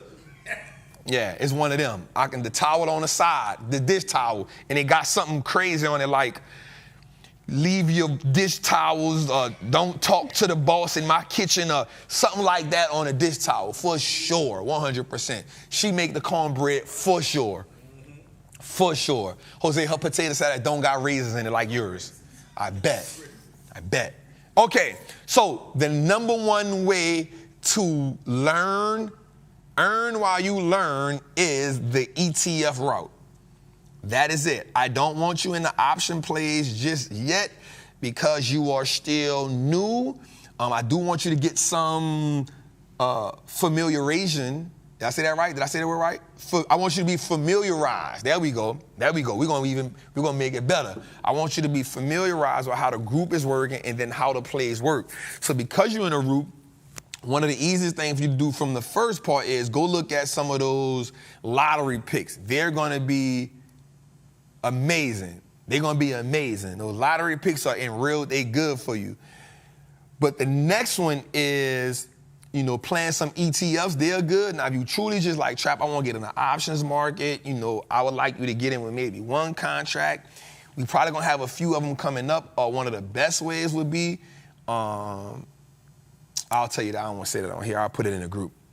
But yeah, that's kind of the easy way to learn. But for you also, because you knew, I think the safest way for you in the options game is to get in like one of our ETF option plays, because they'll be cheaper and it won't be as volatile as the other plays that we'll be in. So that's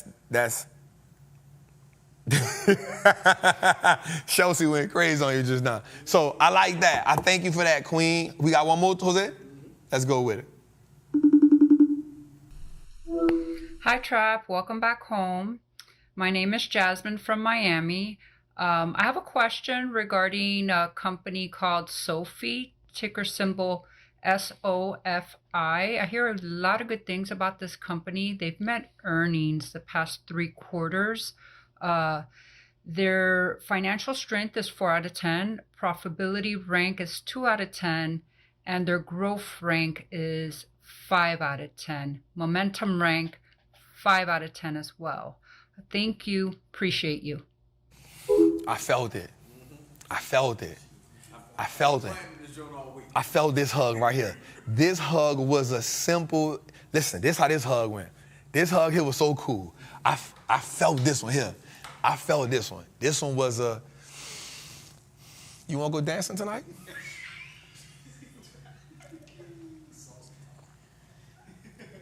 This was, do you want to go dancing? This one is like, your heart is heavy. Let's go dancing. It's the 72 degrees in the house. This is, it might be kind of hot in there, a little steamy, right? Because she like it to be warm, right? The house smells good, right? It has that, it got that smell to it, but it's definitely a,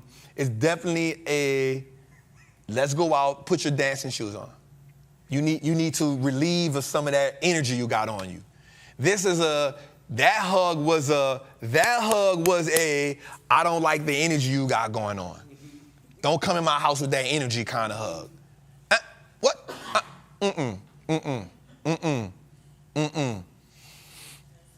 You feel me? That's what that hug was. That hug was a, let's go dancing. I felt that hug. I felt it. I felt that hug right there. That hug was it's feisty. That hug, that changed your energy and it energized. So there's some hugs that give you like comfort. You like, that hug was I need to go do something. Like, I need to shake that in. I like that hug. I like that hug. All right, so the company she is talking about is SoFi, which is SOFI. It is a company that I've always said that I'm not so fond of that company because of some of the things you just said, right? But here's what I will tell you about that company is it is a financial platform. So it surges when, like, that fintech space does really well. I'm not the best at it because I'm not as favorable for that company because of some of the things you said. I didn't like the financials on it, and while it did have growth in it, I also didn't like the profit margins that it was producing. So I'm not as convicted about it as I'm not saying not to get it, but I'm not against it, but I'm not the one to tell you let's go knock that out. And here's the thing about it, that company definitely will have spurts because it always does. It have big spurts in it. But I'm not the one to tell you go run over there. Yeah, I'm not the one to tell you to run over there. I'm not as enthused about that one as I was. So I definitely want to lead you in. Let me do something right quick, too. Let me see something. Yep, like year to date is down 34%. 1 year is down 33%. 5 years is down. Yeah, I'm not as crazy about that, and I don't want to send you into a burning house. I think there's better plays. I think there's better plays that you could be in than that. And so I don't want to, especially if you're in a financial, like I would rather you go, like if you're going to be in a financial space, I'd definitely rather you go Goldman Sachs. I'd rather you go JP Morgan. I'd rather you go American Express. You know, I'd rather you go that way than go SoFi. Yeah, I'm not, I can't give you my blessing on that one, beloved. Not that one. Oh man, great call. That's good for tonight? Oh, we got more. Oh man, that was a good one tonight, man. We like that. We like that. So, man, definitely amazing show tonight, man. I kept y'all for 3 hours and 35 minutes tonight, and I'm not apologizing for it. Y'all know every time I come back from a trip, that's how I feel. You feel me? But Financial Olympics, y'all. This is truly the time for us to get it right, get it together. You need to be a part of something, some type of crew, some type of community that's gonna really help you grow. You know, and I just wanna thank y'all every week for coming, for we can help y'all grow, but man, I want us to really lock in. This is the time. This ain't the time for us to be scared. This is time for us to be adventurous. This is time for us to be courageous. This is time for us to say it with our chest. This is time for us to stand in it. This is time for us to be amazing. This is time for us to turn our last names into assets. So while these amazing companies that are going on sale, I want you to ask yourself a simple question. While these companies going on sale, are they still not the companies that's going to lead the new world? Are they still not those companies? And if they are, and if you agree with that, then what we waiting on? Let's scale in it, not jump all the way in it, but let's give us, they keep saying it's the biggest vote transfer, blah, blah, blah. Well, we got to get the assets so we can be a part of the transfer. If we ain't getting the assets that they're giving us on sale, then we ain't going to be a part of the transfer. I know we want to go options crazy, but don't forget that buy and hold is still the catalyst to our playbook. Because we take profits from options and put them in long-term plays. And guess what? We can still get some options at discount, but we got to play the game all the way, not just one way. Man, I want to see all of us win. And the crazy thing about it is, we all have the potential to win. We all got what it takes to win. But we all ain't gonna execute when it's time to win. And that's the big difference. Being able to stand in the fire and not get burnt, but yet come out cleansed. Being able to stand in the fire and not come out burnt, but come out fortified.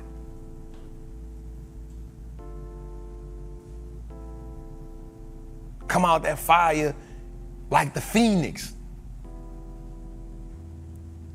It's time, y'all. It's time.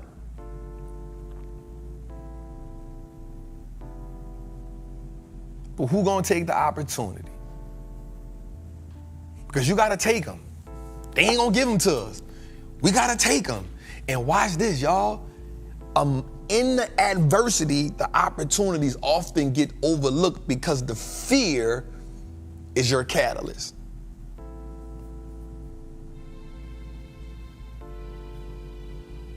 Don't let the fear be the thing that's driving you. Be the opportunity. Let the opportunity be the thing that you're taking advantage of. So I want to come back next week, man, and I want to see y'all in position. I'm going to ask y'all next week who in position. I'm going to ask y'all next week who took advantage. Man, we're going to have a little rally here and there, but we ain't over with yet till that man say we cutting them rates. So you're going to have time. You're going to opportunity. You're going to go a little lower. You're going to have that. But you need to be scaling in every time. Now's the time you need to be maximized. You need to have a masterclass on how to use your money. You got to put all the BS to the side right now. It ain't time to go buy nothing you don't need right now. If it ain't got the potential to add to your net worth, guess what? It ain't worth it. If it ain't got time, if it ain't adding to your net worth, it ain't worth it.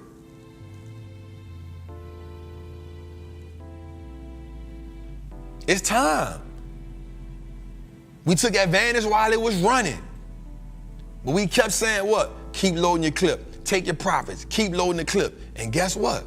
It's time. It's time. It's time. It's the financial Olympics. It's time. It's time to do hurdles. It's time to do 40-yard dashes. It's time to check your vertical. It's time to make that money somersault.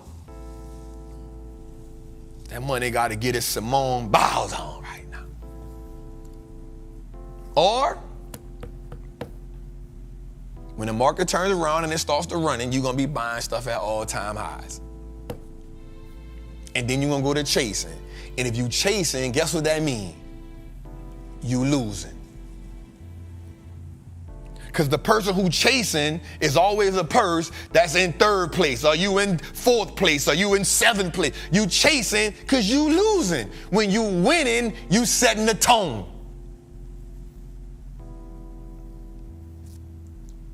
I ain't got to chase because we already setting the tone. My people ain't got to chase because we already setting the tone. We might give a little back, but we setting the tone. We ain't got to chase nothing because we winning. Think about it. The person in a race who chasing is the person that's what? Losing.